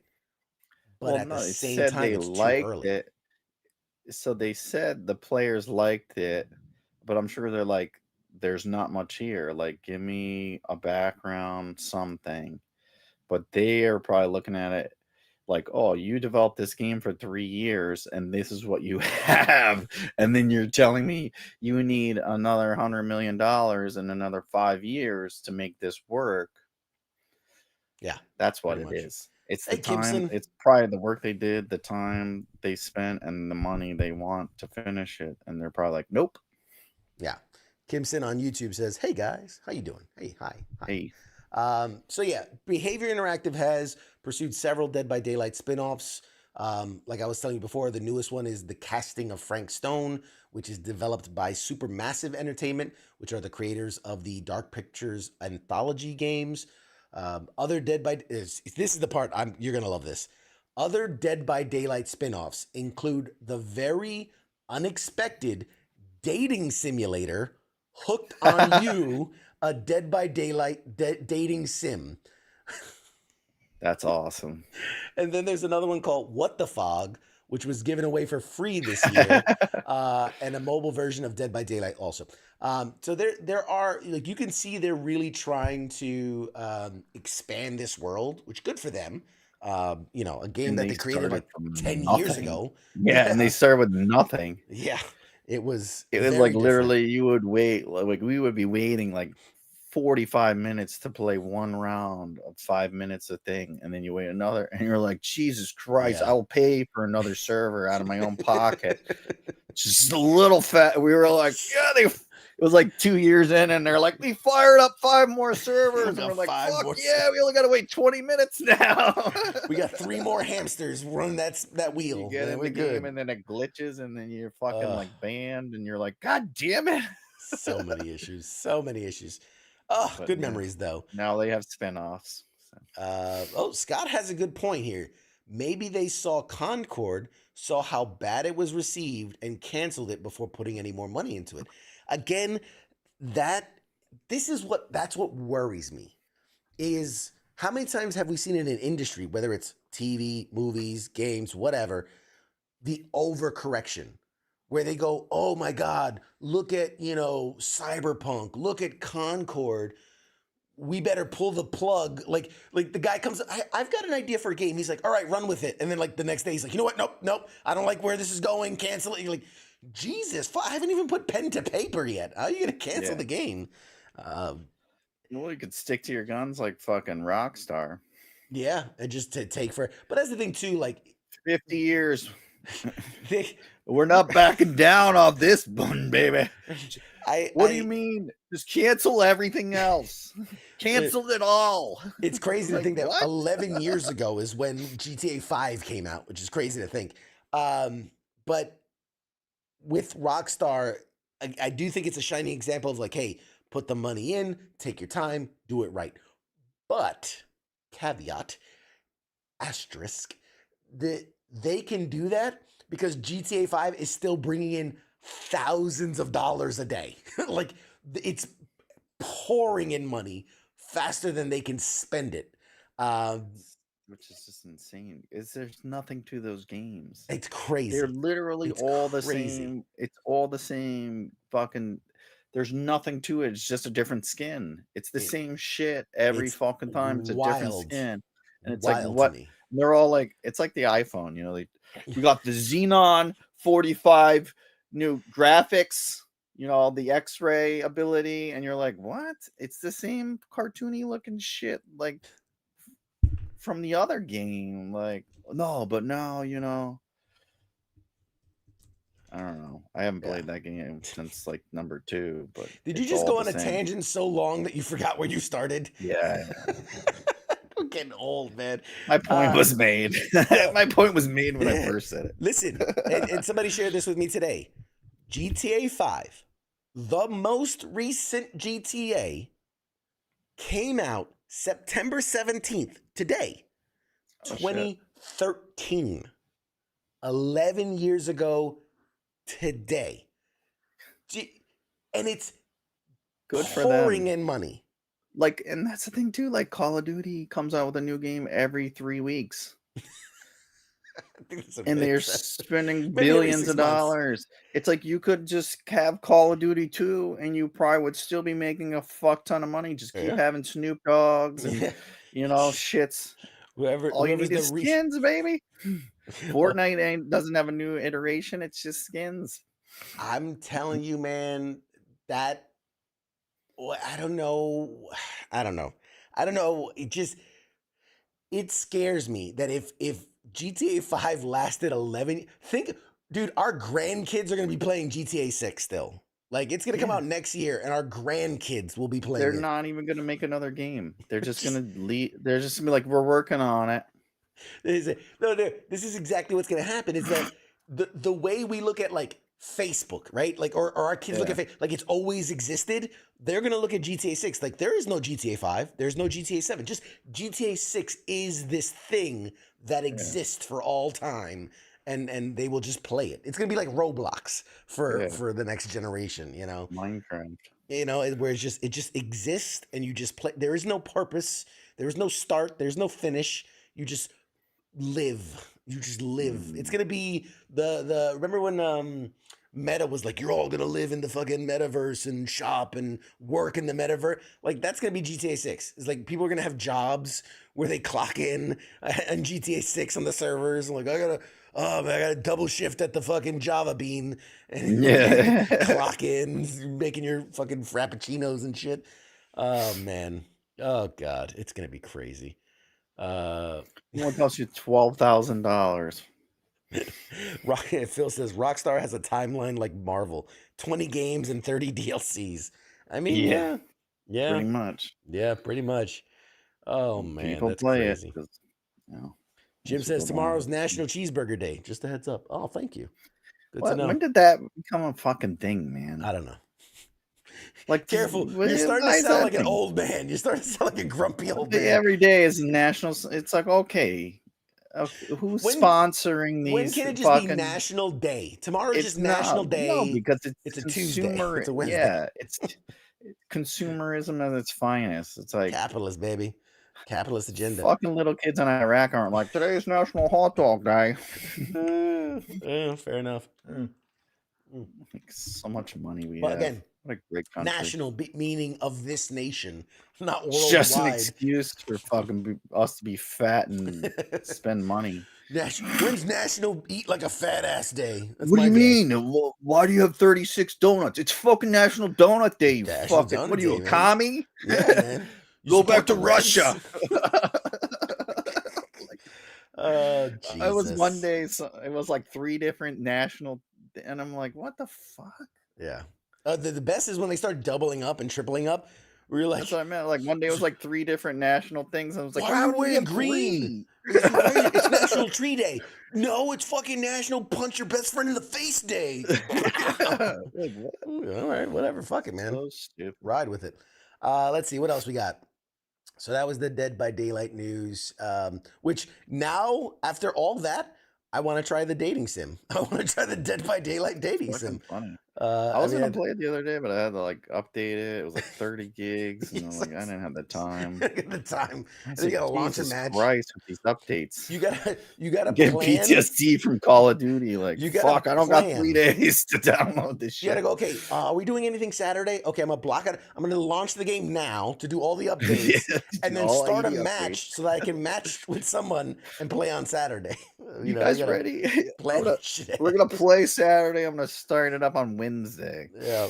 Now I'm curious. Hooked on You. Let's see. Hooked on You. DBD. I'm curious because this is like, there's gotta. Wow. Wow. Welcome to Murderer's Island. Your companions, 4 dead, sexy killers who, underneath their murderous exteriors, just want a little romance. Flirt your way into their hearts, uncovering dark twists along the way. Will you find true love, forge friendships, or get hacked to pieces? Only you can decide. Oh man. Who's the character? Can you play as all the characters? I think you're trying to So like date you're like either. sitting there as Jason No. Voorhees, So like you trying to are matchmake. no. That's the game I want to play. You are you, and you're trying to swoon either the trapper, Michael the huntress, the wraith, or the spirit. You know what I'm really into? Chainsaws. Really into chainsaws right now. Is And that and dude, they're all in like chain lube you're wearing? swimsuits and bikinis. Oh wow. Oh wow. This is incredible. Get drawn into a choice-driven dating sim where your Dead by Daylight fantasies can finally come true. Order a tropical cocktail, take a long sip, and quench that thirst. This is real. And This that is got all approved like real. that. They're over like, fuck the PvP game. It's the dating. That's where the Dating money is. sims. The dating That's game. where the money is. Oh man, this is. Does this cost This is money? you gotta think too. Aren't they? They're like a European developer. Like that shit's big over there. You got all those like Yeah. weird like Germans It's and Russians and shit. $10. It's like $10. it's like 50 rubles. Oh man. Oh dude. And you're buying it now. He's like, "Fuck, what's that card?" Yeah, Was there, Download let me it get my now. credit card real quick. No, chats aren't working. I man. don't know why. I don't have enough power to download this game real quick. Just got on. Hey, Captain Wayne, what's up? Magic the Gathering is getting bonkers. All right, tell me about it. Tell me about it. I was hardcore into MTG. All right, I was crazy about some MTG back in the day. But yeah, that's a long time ago. Let's see what else. Did you watch the They released the final trailer for the Venom movie. Did you watch that? God, I just. So there's like rumors It that hurts. they're gonna bring in the all black sword. You know, The that was in the Necrosword? Thor movie. Yeah, Yeah. the Necrosword. Because in the comics, that was his, that was his weapon. Well, It's just wishful thinking. They're not gonna. They haven't read the comic books, people. yeah. They have not read the fucking comic books. You can tell if you've ever watched any of the movies. Any of the Sony movies, you can I tell didn't even watch part 2. Like, it's so bad. I didn't watch part 2. I only watched so the trailer, bad. and that was enough for me to know they didn't. It's There's so no bad. Necrosword coming. They have no idea who Noel is. They just threw him in there because they're like, Yeah. we need somebody else. And again, now we're talking about a character that has first Venom was Well, what, they're like, early 80s? that's why it didn't go on in the Marvel universe is because Sony had the rights. And it's like, no. No. Those guys are fucking just trying to get that cash. Cocaine is expensive. uh, so Underestimate how much it costs. realistically, a character like Venom was what, early 80s, right? Early 80s is when he's introduced, which Yeah. relatively new when you consider some of these characters come from like the 30s.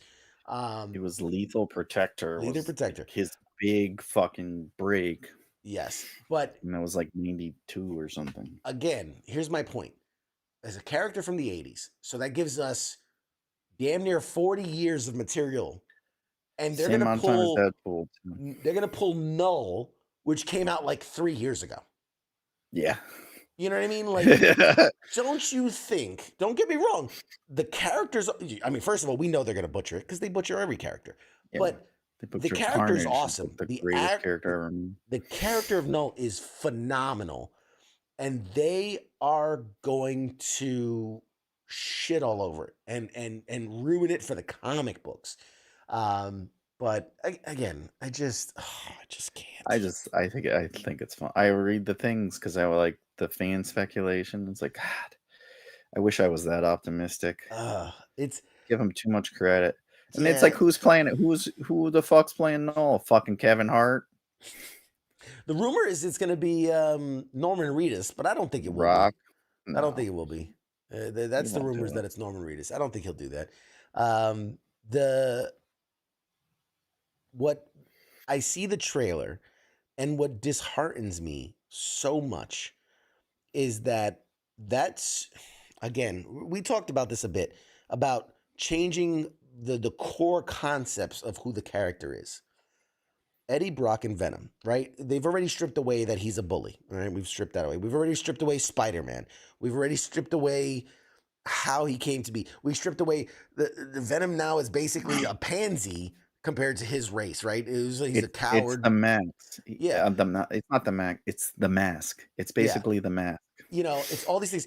And then one of the core concepts of the character is like that they're bonded so much so that it is painful to be separated. And in these movies, he's hopping around from person to person like it's fucking Like it's no big Frogger. fucking deal. Yeah. You know, like, dude, in the one trailer alone, it's Venom Frog, Venom Horse, Venom Fish. We know there's Lady Venom. Like, we saw Venom Poodle. We saw Venom Baby. Yeah. Like, what's He's even the just point? sitting there floating, talking to the head. Like, What's what the the fuck? point? Yeah. What's the point of it? And the idea that, like, again, from a movie perspective, I understand the whole talking to himself because you want to get, but realistically, Venom talks to himself in his head. He doesn't need to look at himself. They're one. They bond And that's together. not what makes the fucking character. They did that in the comic book because how else are you gonna get that across on a piece of paper? Yeah. It makes me so sad. It just makes me so sad because It's it's like just never read any, but I people see it. love Venom. People go to see it too because in the beginning they still show the Marvel's Studios Yeah. thing, and it's like it's not a fucking Marvel It's movie. not a Marvel movie. It's not. It's an association Marvel with Marvel. needed money. Okay, they were gonna go bankrupt, and they sold all that shit, and they're allowed to still show the damn thing. You know how many times I get like it says Marvel Studios in the front, and it's like it's not. It's not. Oh man, Heath, I know you're trolling. He's like, the Craven movie's gonna be great. It's I fucking know gonna you're be trolling. excellent. I know you're trolling. Oh man. I just They pushed that back too because it's hot garbage. yeah, because they're panicking. And speaking of pushback, I just heard that they pushed back again the Spider-Verse Part 3. They pushed it back Jesus again. Christ. There was a huge push, obviously, because of the whole writer strike and actor strike Yeah. and voice actor strike and all that. So that was a normal push. But now they're pushing back again. So we're probably not going to see it till 2026 at this point. Such a shame. And again, if you make a great movie, fucking take as long as you want. I say And the take the thing with Rockstar that is approach. it's not like filming. Like you could film Yeah, a you movie can in 30 bust it out. days. Yeah. It takes them 3 years to do Yeah. like they call it animated, but it's all computer Yeah. animation. But But- it still and- takes them 3 years to do one. When you learn like the behind the scenes of what they're doing, it makes sense of why. Because like I loved like in the first one, they were saying like character animation is done in so many stills, right? It's like 16 frames per second, whatever. They were shooting Miles' character in half the frames. So it was to make it look more clunky and weird and awkward because like that was his so it kind of character. like skips It was around. like, yeah, he was like, and where Spider-Man's were shot in the 16 frames per second, so they seem smoother. And like it's the idea of like they're in it, they know it, they're in the vibe, and he's just trying. And little differences like that, or in the second movie when they had different animation styles for each character. You know, when you're in Gwen's world, it's watercolor, and when you're in this world, it's like the punk world, it was all torn to shreds and stuff. So like all this stuff, like okay, I get why it takes forever to make this stuff because, for God's sakes, I mean, it's yeah. That's a lot. It's a lot of work. It's a lot of work. A lot of work. Most people do not make a lot of money. Captain Wayne. It was smoother because of all the spandex. Yeah, clever. Oh, here's one I'm really excited about. I've said it for ages. One of my favorite all-time video games was Skate. The series Skate. Like Tony Hawk, don't get me wrong, it set a precedent. It created a whole genre, but Skate to me nailed skateboarding. It was so good. And at long last, they're rebooting the Skate franchise, and EA just announced that there's going to be an early access release window, and it's coming soon. So back in 2020, EA and a new studio called Full Circle revealed that they were rebooting the franchise. It was going to be called Skate. It's technically Skate 4, but they're just calling it Skate. Since that time, the development team behind the project has continued to provide routine updates on its status and has even made it playable in a closed testing phase. So now EA said it's ready to finally put it in front of users, in front of the light of day, some point in the coming year. It was announced on X today that EA revealed that Skate is set to launch fully in 2025, next year. So we're going to get Skate next year. This initial release will only be in early access, as Full Circle will then build out the rest of the Skate game by garnering feedback from the game's community. An early access launch is something that has been known about with Skate for years at this point, as Full Circle has made it apparent since the project's inception that it wants to create the title based on player feedback. So I'm excited. I feel like that means, okay, like we have a core concept, right? This goes back to that DBD game. Like we have this core concept. We're happy with where it is. We know people are going to like it. But before we build out the whole game, again, it comes back to that risk assessment. They're like, all right, before we spend $200 million finishing it to find out nobody wants to play it, let's put it in front of players. Let's see what they like. Let's see what they don't like. And then once we get that feedback, we'll put the money in to make it as good as it can be. So I like that. I like it, but I want to play a Snoop Dogg. That's what. And then they say that, but it's like they just want to release it in November so people will buy it for Christmas. Pretty much. Phil, he says, I saw something from Tony Hawk about being in talks with Activision. Yeah, a lot of people are speculating there's going to be another Tony Hawk Pro Skater. They didn't outright say that. He just said very plainly, I'm in talks with Activision about a game. I feel like they did the the remaster, remastered, which it was nice, but I forgot how clunky those games were. Yeah. And man, they did not update the play. Like they didn't update they made a little bit sharper, and you're like, oh, I could kind of see what that is. Yeah. Like, oh, that's what that was this whole time. I couldn't tell back then. It's like you're still trying to do up, down, left, right on a joystick. It's real. It's tough. It was tough. I picked it up just for nostalgia. It was tough. It was tough to get back into those old skills. But anyway, I'm excited for Skate. I will absolutely pick it up. I'm gonna try to get the early access, man. Shit, because there ain't much for games, anyways. I was looking, I'm like, there ain't shit coming out. Games, it's gonna be a little tough. It's gonna be a little tough for a while. But I think it boils down to how risk averse a lot of these companies are getting, where they're like, it's just the juice ain't worth the squeeze. You know what I mean? Big money. It takes a long time to develop. We're talking about 3 years for a movie, cartoon movie. A game is 10 years. Yeah. By the time you release it, the technology you originally created it on is fucking ancient. Yep. So yeah, it's you're talking about it's There not worth the are squeeze when you can create the same game and license characters and make way more money than you would if you created a brand new game from scratch. It's true. It's absolutely true in that, like, there are games that spent 10 million, whatever it is, in their building, only to miss like the generational window, and then they have to invest like a 5 million into just upgrading the game as is, like no changes other than upscaling it so that it can Yeah. be on the next console. And then And it's yeah, like that's falls flat because it's like, yeah, it it was on feels like like a old console game, like an old generation game. Yeah, exactly.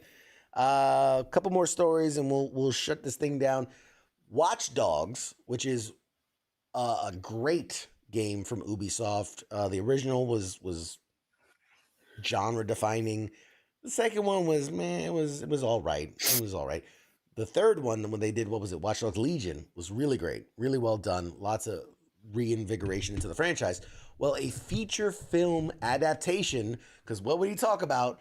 It's the gaming gold rush for movies and TV and games. So a Watch Dogs feature film adaptation of the fan favorite Ubisoft game has wrapped production. It is done. The film stars Tom Blythe, I believe it's pronounced, Markella Kavanaugh, and Sophie Wilde. So look out for that. special appearance by Kevin Hart and The Rock. Jack Black as Jack Black. as the watchdog, as an actual James dog. James Marsden. James Marsden. Now, this is a movie that has been in development since 2015.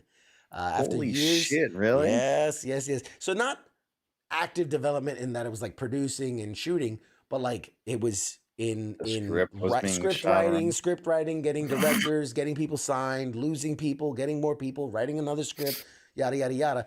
The movie has been trapped in development hell for years. It went into active production earlier this summer with filmmaker Matthew Turi. I don't know, again, he's directing from a screenplay by Kristen LeBlanc and Victoria Bata. All these people that are so famous. Yeah. The film They're hails from making New. these people to do. The So you do film, this movie, and then we'll let you do yeah, another we'll movie. finance your indie film. The film hails from New Regency and will likely be distributed. Here's the funny thing: will likely be distributed by Disney because the company New Regency was owned by 20th Century Fox, and Disney absorbed them early. It was last year. So yeah, it'll probably be released by Disney. Ubisoft made the announcement. I gotta give him credit. If you know the Watch Dogs like world, the way they announced that the movie was done was really cute. It was runfilm_wrapped.exe, right? Because it's a world about hackers and stuff. So basically saying, and then they put hashtag watchdogsmovie.mp4 greater than filming.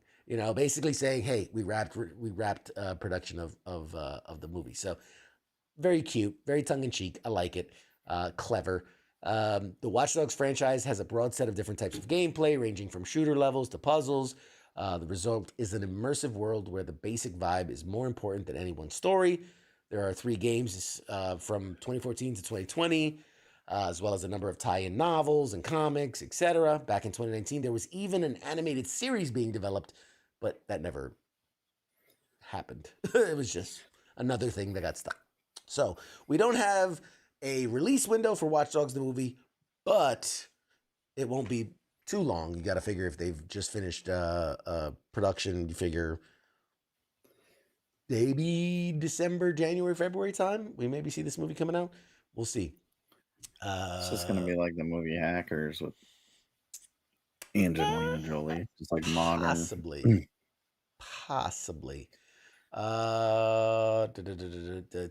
looking at, you guys are having some good chats in there. Appreciate y'all keeping the chats lively tonight. Love it. What else? Ready Player Did you One. see the guy from? He's one of the Marvel creators with Kevin Feige. He wants to create a comic. Did you see this? I don't think I did. So David Mazel, I've never heard of him before this. He was one of the guys that worked on all the Marvel MCU stuff with Kevin Feige. He had a Kickstarter because he wants to create his own comic book, and then within like whatever the first day, he raised $100,000, and he only had a $50,000 goal. But it's a graphic novel that he's creating. It's called Ecos, I guess how you say it, EKOS. Ecos. I don't know. The cover. It kind of looks like a gargoyle. Here, let me send you this. You could like look at it or share it with everyone. It looks like a gargoyle though. Riveting show right here. Let me privately message this to you so we can have an insider conversation. And but yeah, I don't know. I thought it was cool. The Kickstarter stuff is always hit or miss. Yeah, I've invested in a few. You've invested in a few. Yep. A lot of it's crap. Yeah. But once in a while, wasn't the Keanu Reeves one? Wasn't that a Kickstarter? Berserker? It might have been. I can't remember. It might have been. I think it started and then someone picked it up. Yeah. Anyway. No, here's my thing. I am in the torn category. I say this a lot, but when it comes to Kickstarter, people have these great ideas. They put it out into the world. It picks traction. It gets paid, whatever. What bothers me are when these multimillionaires are like, I got this podcast idea, and like, I just what? Fucking put your that's own true. goddamn money. I didn't think of that too. Yeah, you Put your own produced goddamn whatever 15 Marvel movies as the executive producer, and you don't have $50K for a comic book you want to make. Like, I didn't think of that. That's probably hot garbage. I'm glad I didn't invest in that. I was like, you know what? I don't really like the story, but I like money. I like money. If the people like it, then I'll make a lot of money. I don't know. You probably want someone to make it into a movie. Couple. So from Heath, how's the Missing Finger graphic novel going? Better than Ecos. Updates We're not 100K on Kickstarter, but we got the page. The Kickstarter's coming. The Kickstarter's coming for the Missing Finger graphic novel. $10 goal. Yeah. It says CQ, I know you know the answer to this. Is there a Stan Lee biopic out? Or if one is planned, that would be hit theaters if done right. So there is not one out. I think there's a couple of like unauthorized documentary style ones. There's not an official one from his estate yet. I'm so sure that people are kicking around one in Hollywood. There has to be. There's no material there. For Stan Lee, the guy that created the Marvel Universe? Yeah. Okay, Boomer. What does he do? He sits behind a desk and he writes. Did you see the movie about how Wonder Woman was created? That was a fascinating movie. No, I didn't, because Wonder Woman's a terrible character. It was a shitty movie, and nobody gives a shit. No, but the story about the guy who created Wonder Woman, like he was in like this 3-way love triangle that involved BDSM and all this other stuff, and that's how. When I tell you that's how Wonder Woman came about, true story. Trust me, Stan Lee's not that interesting. I met him several times. Did I ever tell you about the time I met Stan Lee? I was there, fucker. Remember that guy, that crippled guy you pushed out of the way and he fell over? That was me. Oh, okay, yeah. Man. I mean, I know a lot about Stan Lee, but it's not interesting. Even like Walt Disney, it's like, yeah. He did a lot, but he's not that interesting. Like, everyone grew up poor back then. It was the fucking depression. Nobody had money. There's a war. Everyone dodged going to the war to write comic books and create movie studios. Stanley and then they made Stan Lee didn't make millions of dollars, but at least No. Disney did. Yeah. So I it's mean, like Marvel that's did. it.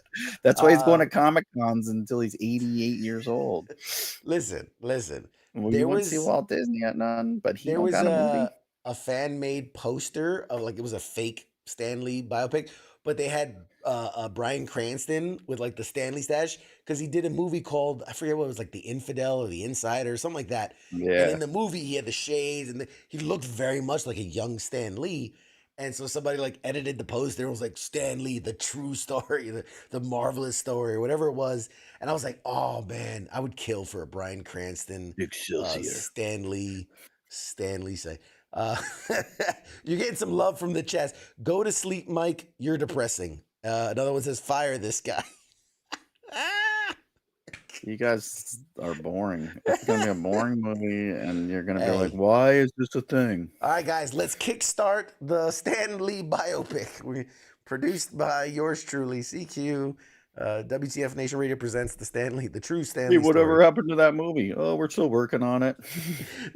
How fucked up would it be like the true Stan Lee story, and it's just me retelling the times I met Stan Yeah. Lee.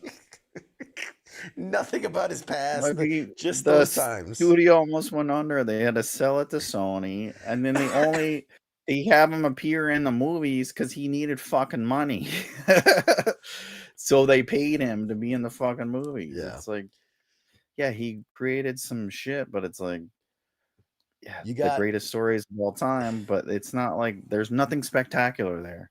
Like, I got this idea. what about astonishing or uncanny or friendly or no Yeah. amazing? Scott, you got one, man. Scott says if you fire Mike, I'm out. Exactly. Mike's getting grumpy again. He's Throw the wrong. crayons. Oh my god! Just strike a genius. Oh, I'm gonna create a button that when I push it, it just throws crayons at you. Where it's like feed the Marine, and it's just gonna these crayons from this side of the screen, just gonna like bring, like just sprinkle, or it sprinkles from the top like a little thunderstorm of crayons. And That's better than a Stanley movie. Like- He's a great guy. I'm not bashing him or anything. There's just no fucking material there for a movie. Okay, if you're into that, if you want a Stanley movie, check out the Minecraft movie. Just as interesting. Or Craven the Hunter. Oh God, you're awesome. Love it. It's like doing a CQ movie. He's got more material. At least his finger's interesting. All right, last story of the night, guys. The Last of Us, speaking of The Last of Us, wrapped up its filming for season 2. Yay! So the majority of the filming took place in Canada. With filming wrapped, The Last of Us season 2 can now concentrate on post-production. The first season of the HBO original series concluded back in March of 2023. Yes, it's been that long. We've had to wait for the Season return. 2 will be out in 2028. Gonna drop a solid 3, a nice long 3-episode season. Yeah, it is. I think they're only doing 6 episodes, 6 or 7 episodes for season 2. That's the HBO format. They're ruining everything. Joel and Ellie, lots of stuff. It's just filler. Yeah, it's just a lot of words. But yeah, we've been rewatching Monk or whatever. Monk? Oh, it's classic. Yeah. And there's not a lot going on. There's not a lot to watch, folks. It's a long summer. Yeah, it's a long dark summer. Long dry summer. Too. But my kids are like, why is there 20 episodes in a season of Monk? But then because Agatha's coming out, and my wife's like, Agatha's coming out, and it's like, it's only 6 episodes, and like, what? How do they do a season of 20 episodes of Monk and only 6 of Agatha? And I was like, because all the actors in Monk were that's really when they cheap. used to work hard. Yeah, they used to work hard. HBO ruined it with fucking Game of Thrones. Well, that's what started that shit, because it costs so much money and takes so much time to film that series. If you want to be honest, the reason it's different is because back then companies could pay peanuts for a room full of 80 writers and have them hammering out episodes daily. They paid their actors peanuts. They didn't have to pay residuals and all these things. Yeah, they And didn't have to pay now, women. Like the women worked for free. Like they were doing craft sweet services afterwards. equal rights. The minute you give these people rights, everything costs more. You get less episodes. You want That's fair just the way it is. wages. That is true. Yeah, That's a lot. they're of like, it. I'm contractually obligated to pay Monk. That's why you haven't seen the Tony Schlab. I don't know if he says his last name. Schlab.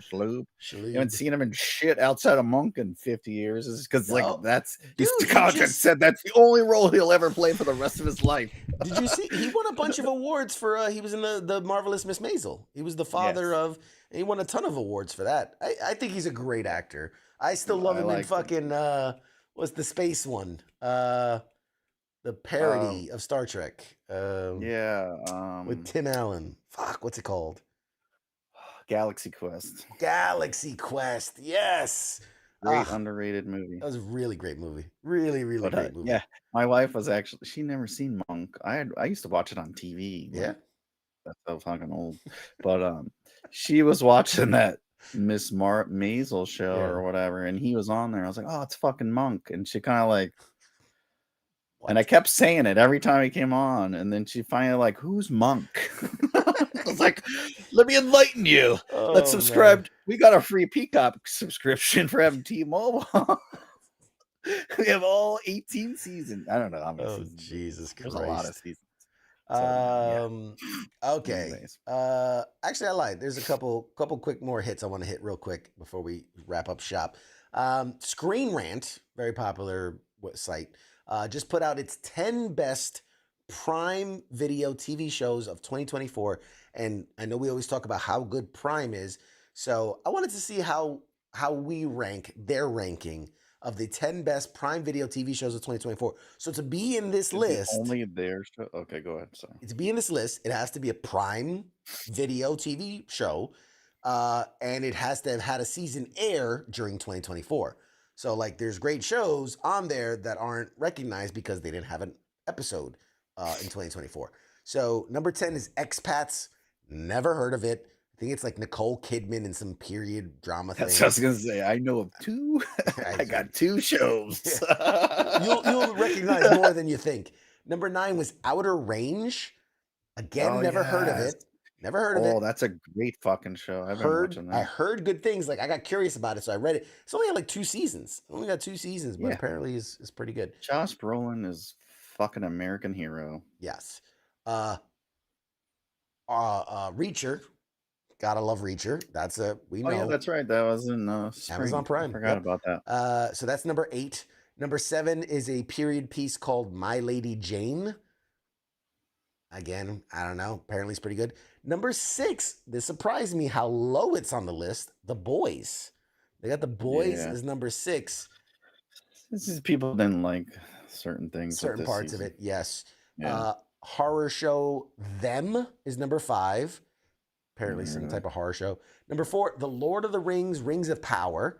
I haven't watched that. Have you watched that? I haven't. I've never been a big Lord of the Rings guy. I put on episode 1 and I fell asleep like within 2 minutes. That doesn't surprise me. It was like the intro and then I was out and I never. It's like the Game of Thrones.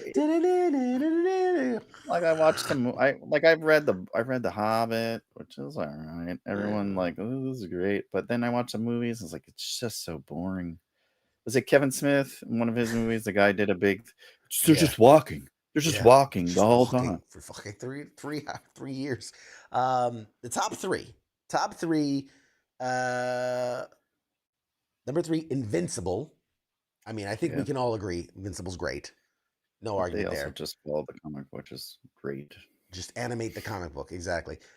Number 2, who knew? He's successful. Just animate the fucking shit on the page. You mean this material people this thing like? That sold billions of copies. This little book? Just make it move between the panels. Like a tiny magazine. What do you mean?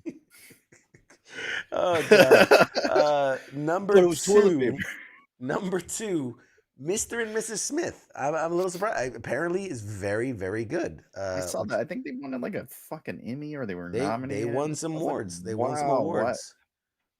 Apparently, it's very good. Didn't It's know on my about. to watch list. Didn't It's care on to my watch watch to it. watch. It's on my what to I watch list. wasn't I'm gonna really a watch it. big fan of the movie. Number one for 2024.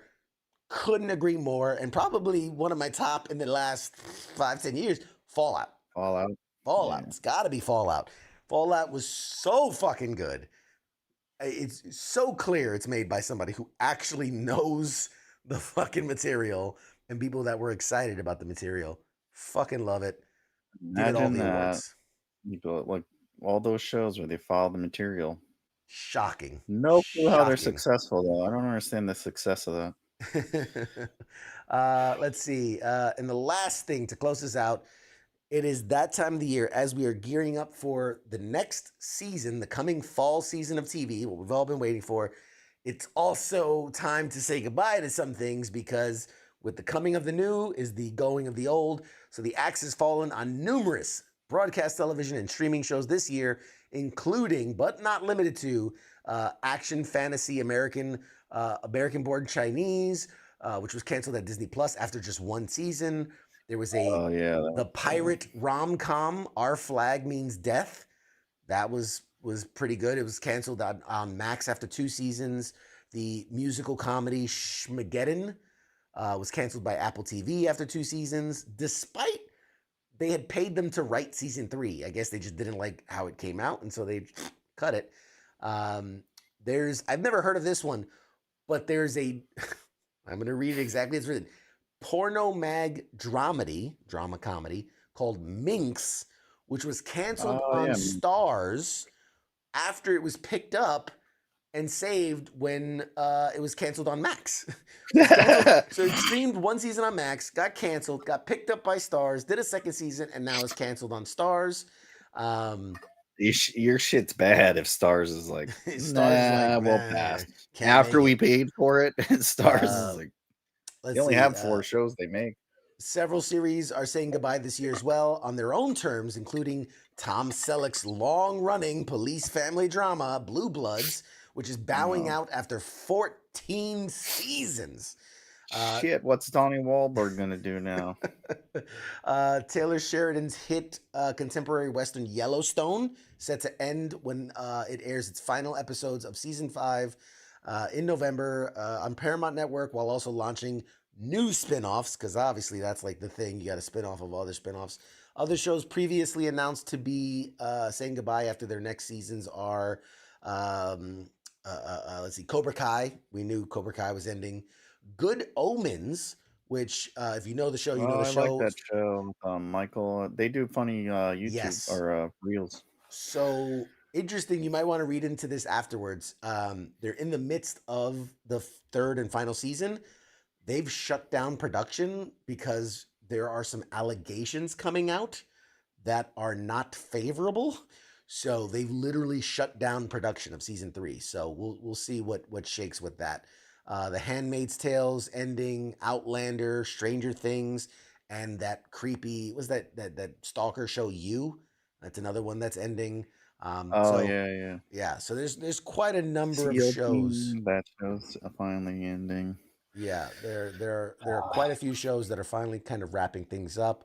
So hopefully we'll see some. So What We Do in the Shadows is ending. In its Really? Yeah, they're gonna end that show.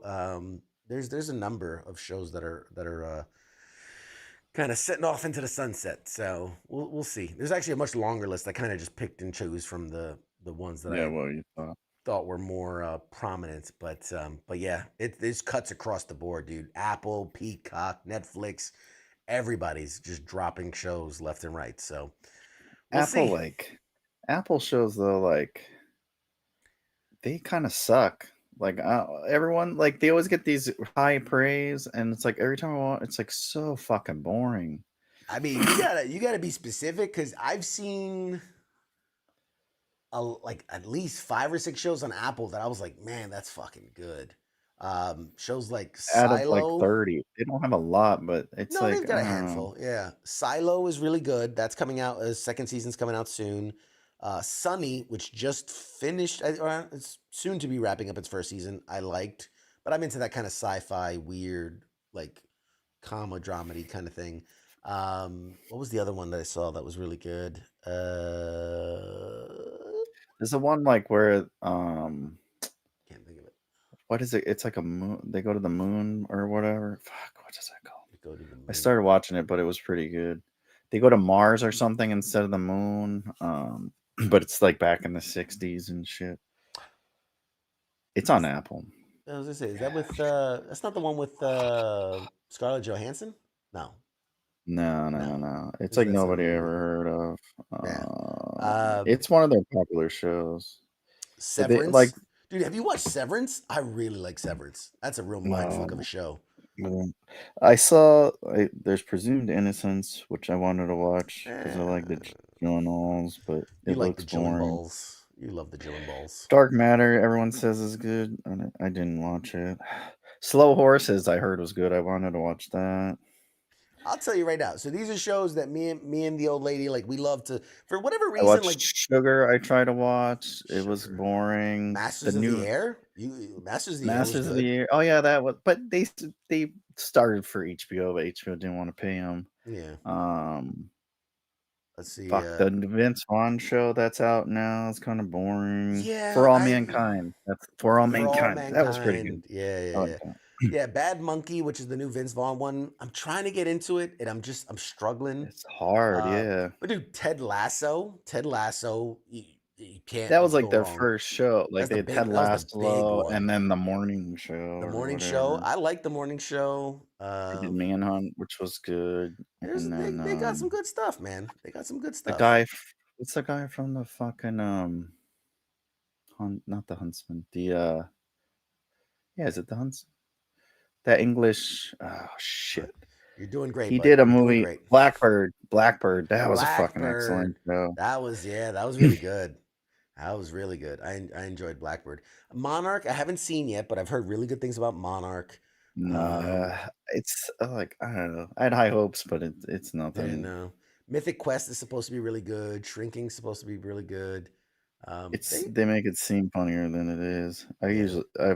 I watched like the first season of Mythic Quest, and I was like, Severance, man. I highly recommend. I mean, if you is like that those good? like really good like mindfuck shows, man, Severance is really good. I like those. What about Um, Shrinking? Did you ever watch that? I'm not big on Harrison Ford anymore. He's kind of like me. He's old Yeah, me. He's he's just old and cranky. grumpy. So here's the thing with Shrinking. I enjoyed it for what it was. Is it great? No, but it was decent. But it literally his character is basically just old man Harrison Ford. So I felt like every scene they were just like, "All right, Harrison, come in here and just act natural." He's like, I And don't want to be here. basically, like every episode he's just like and then people just Okay. acting around him, and then they're like, "All right, end scene." Yeah. So there, that, yeah, it's all right. It's all right. But no, yeah, morning show, Ted Lasso, Silo, Severance. Sunny was pretty good. Yeah, they're all. I'll take it. I'll take it. Anywho, was that the last thing I had? I think that was the last thing I had. Yes. Let's check in the chats. You guys are was it Jesus Aliens? Fallout was kick ass. Plus Jenna Ortega is a smoke show. Not sure why those two things are connected, but agreed on both. Whatever happened to Dark Matter? Yeah, wasn't in that. Whatever happened to Dark Matter? I don't know. Day one on the I think Quiet they Place was canceled that too. good. Apollo 18, Gunpowder Milkshake was fun. Okay. Anna. I've heard really good things about Anna. Yeah. I think I watched part of it and I never got back to it. I watch a lot of things and I don't go back to them. Classic. They got that Brad Pitt and George Clooney thing coming out soon as a movie called Wolves. That's supposed to be good. Have you seen the trailer for it? No. It's interesting. So basically, well, what the trailer shows, because sometimes the trailer doesn't really show what it is, but what the trailer shows is that they're both kind of like cleanup guys. Like when a murder happens, they're kind of the guy you call and they clean it up. Yeah, and then they show up at the same time. Yeah, they show up at the same time, and then it's like a who's in control kind of thing, and it's a whole thing. I don't think George Clooney's a good actor. He acts the same way in every movie. Very schmarmy. I always the word that comes to mind when I think of George Clooney is very schmarmy. I know it's not a word, but it's what comes to mind. Schmarmy. Did you Very ever schmarmy. watch that The Shogun on Hulu? Oh man, I was like in my He head. I was just like, all won right, like 1,000 Emmys. yeah, they won like all the They're Emmys. like all of them. Here you go. Don't say we're racist. Here, They just we're not melted the them Academy. all. They melted them all into one giant Emmy. It's like a giant, yeah. Like the They Game made of it into a Thrones chair, the samurai throne. sword. It's just Yeah, Emmys just Emmy. sticking out of a chair. That's season Yes. 2. Yes. The battle for the Emmy chair. The Emmy chair. No, I watched it. I'm like, well, I'm halfway through it. Another thing I started. I got like ADD with shows. But it's actually good. And I like, I've heard good well, I things. read all my Yeah. shows because I can't fucking hear, but I always have the subtitles on. But I have the subtitles on and the show subtitled. I'm not So it racist. goes over the subtitles. It's like foreign language. And it's like, yeah, bitch, I'm trying to fucking read it. Your subtitles are subtitled. Yeah, like that's what I See always hate. subtitles It's like, above. why is the fucking closed captioning over the subtitles in the show? Like, just don't show anything. Oh, that's But funny. it's actually really well done, and they spent like a whole fuck ton of money on it, and they didn't think it was gonna. I be mean, any they had to good. thought it was going to be something, and they spent all the money on it. And they're gonna do season 2 now because Oh yeah, it made a absolutely. fuck ton of money and won a bunch of Absolutely. awards. Um, But it's good. You should check it out. yeah. Before all the good shows start. Yeah. No, I had always intended to. I was like, oh, you know what? I'll wait for them. I'll wait. I like to binge the show, so I'll wait till they all come out, and then just other shit came in. But no, I do want to see that. The Irishman. Yep, I've heard good things about that. Isn't that a movie with Colin Farrell? I don't know. I know there was a show called The Irishman. Oh, there was. I was gonna say, news just broke not so long ago. The Pokemon Company won its lawsuit over Pocket Monster, which was a turn-based role-playing mobile game alleged to include characters from them. They won $15 million copyright lawsuit. Yeah, because Pokemon needed more money. Yeah. They needed $15 million. Like Pokemon makes $15 million an hour. Yeah. Just that's releasing insane. shit. But Jesus they won Christ. a I $15 can't million. believe that's still popular. Talk about stupid. Money. Anyway, all right, ladies and gentlemen, we have been jabbering on here for 2+ hours of all the happenings and what's going on in pop culture. I want to thank you all for hanging out with us, keeping the chats so lively tonight. There was a quick question. Change the topic. Do you think they're ever going to bring back SSX? That's the snowboarding game. Snowboarding one, yeah. They did like a reboot not too long ago. Yeah, what was it called? It was pretty similar. I think we played it for a little bit. A little bit. But It was like they rebranded it and brought it back and it wasn't up as big. It was like when Rock Band came back. Like people thought it was going to be like the next big thing, and then it just kind of fizzled out as these those things do. things go like that game was popular because that was like when the X Games and shit came out, and they had Shaun White and all those fuckers. Yeah, it's not gonna come back. It's probably not. They just announced a game that struck me from like my childhood. I don't know if people remember Jet Set Radio or Jet Set Future. It was this wild concept of like it was like Japanese inspired, but like they're graffiti artists, but they're on rollerblades, and you're like grinding and then tagging, and like it was just wild game, wild game. And a company I guess bought the rights, and they're gonna try to like bring that franchise back, but in like a new, fun, interesting way. That one, another one from the Crazy Taxi. Who remembers Crazy Taxi? That shit was awesome. They did already. They brought back Crazy Taxi. I mean, it's out. It's available. And I don't even think it's much. I think it's like $15. But it's like a reskinned, updated Crazy Taxi. You just driving a taxi, doing flips and shit, and dropping off passengers. But I saw their what is it? I think it's a mobile game. I don't know. I play it at like Dave and Buster's. The game with the bird. What's it called? Like Flappy Bird? Flappy Bird. They're coming out with that. Yeah. New ideas are too expensive. Just fucking copy some old shit and hope nostalgia People wins. play it. Yeah. People play it. Alrighty. So for all of our faithfuls, for all of our new people that might be joining us for the first time on the TikToks and Instagrams and things, let's take a look around what we got going on here at WTF Nation Radio. You've got us right here, Tuesday night, CQ, Mad Mike, Pop Culture Start Warrior. of the week. Everyone knows the week starts on Tuesday. Everyone knows starting on Tuesday. That's what we do. Tomorrow, Wednesday, we've got the Smoke Pit with Radar and TZ. Thursday, Sergeant's Time with Ice and Spanky. Ice is back and better than ever.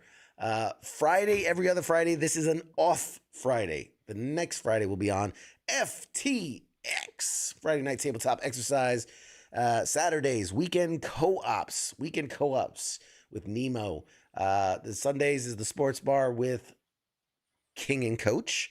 And if I do say so myself, we have our WTF Nation Radio Listeners League. And, I might be 2-0. I might be 2-0 in the Listeners League, You might want to keep an eye out for your boy because I'm coming for the crown, baby. This is my year. Mad Mike, how you feeling? Come back. Just replay this same episode this clip last year. Mm-hmm. Mm-hmm. And then go forward 3 more episodes when CQ refuses to talk about fantasy football anymore. First of all, last year I sucked out the gate. It's the same I lost shit the first every couple year. games. I was like, I'm so great. And then it's like, what's fantasy football? I don't fucking play fantasy football. You gotta live in the moment, baby. Tennis season. It's tennis season. Everybody knows this is lacrosse season, okay? It's fucking lacrosse season. Pickleball. Pickleball World Tour is out now. Who cares about football? You laugh, but I picked up Pickleball World Tour on Xbox. Dude, I was watching Fires. If you have a Fire Stick, they have like free TV, and they have a fucking pickleball channel. And I was like left it on, and I went to go to the bathroom, and I came back, and I was like watching it, like let me see what pickleballs like. I don't know how to play it. It's and then very popular right now. My kid came in, and we were like watching the grand tournament, like the World Series, and I was like, all right, you got to go to bed. And she's like, let me know who wins. So we watched it for like 10 minutes. Oh man, that's so like, good. What the fuck? That's so good. So yeah, fantasy football. And Monday edition with Ice and Massey. They were back last night and they were giving it real good. So yeah, that's what we got around the. Not anything next week. It was just us. Nothing to announce just yet. Possibly. There are things in the works. There's things cooking. Possibly. But all right, ladies and gentlemen, thank you so much to all of you amazing people that hung out, tuned in, watched. I love you all. You guys are great. You're the best. And You're really, really good. You're the best fans. You're the greatest fans. Viewers, listeners, all across the internet of all time. Really, really good. You're welcome. Appreciate it if you don't shoot at me anymore. I served all the world's problems. I saved everyone. You're welcome. It was all me. I'm the greatest. I'm your host, CQ. He's a nobody. He doesn't matter. They call him Mad Mike. He's a really, really good guy, but he doesn't matter. Doesn't matter. He's Mad Mike. God, I really got to work on my Trump impression. All right. Really. We don't do impressions. No, we're fucking here. You get what you get. You get what you get. You get exactly what you paid for. And if you want refunds, just line up around the block. We'll get the joke. It doesn't matter. We don't have to church it up for him. Get the base, bottom of the barrel. That's what we give you here. Oh, God. Love it. All right, guys. Anyway. Hey, this has been fun as always. Thank you to Mad Mike who joined us tonight whenever he fucking feels like it. Thank you to none of our guests who came on tonight and all the people that will never be on the show. Welcome TikToks. Welcome to the TikTok. Shout out the TikToks. A lot of people joined and said hey in there, man. I appreciate y'all. Same with the Instagram folks. We're always evolving. We're growing. We're trying new things. Next? Someone else develop another social media thing, and we'll be there too. Next week on Grinder, live on Grinder.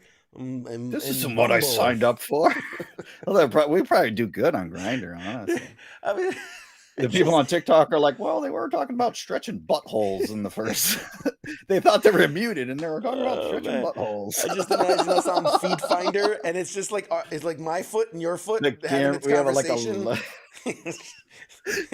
So what you think about cameras it? under our desks? Like you got your Feet Finder camera on? Yeah, It's like, I think I can set that up and put a camera right here and just point it at my feet. Why are they always shaking? Like, I don't know. Because we're making our feet talk. You're so stupid. All right, guys. This is our show, ladies and gentlemen. This is what you get. You get exactly what you paid for. This is you know what you signed up when you clicked. When you clicked on the link all day long. This isn't for the show. This is just us all day, every day. We just happen to do it on camera once in a while. Slightly filtered. Awesome, guys. Hey, thank you so much for tuning in. We'll see you guys next week. Shots.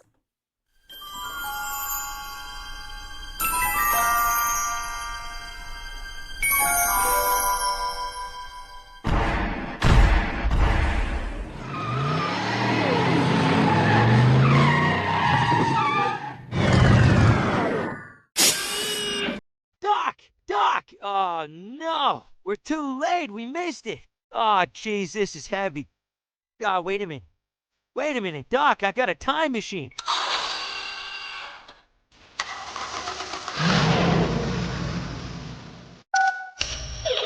I'm just gonna punch in the coordinates. Pop Culture Warrior, Tuesday night, 8 p.m. Eastern Standard Time on WTF Nation Radio.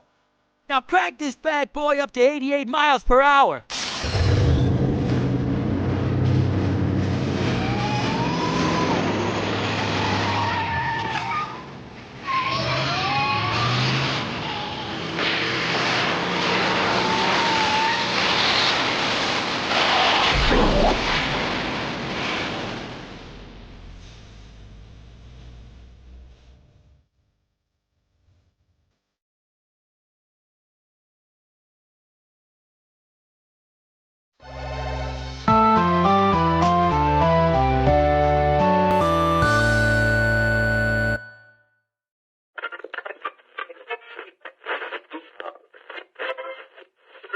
Let's see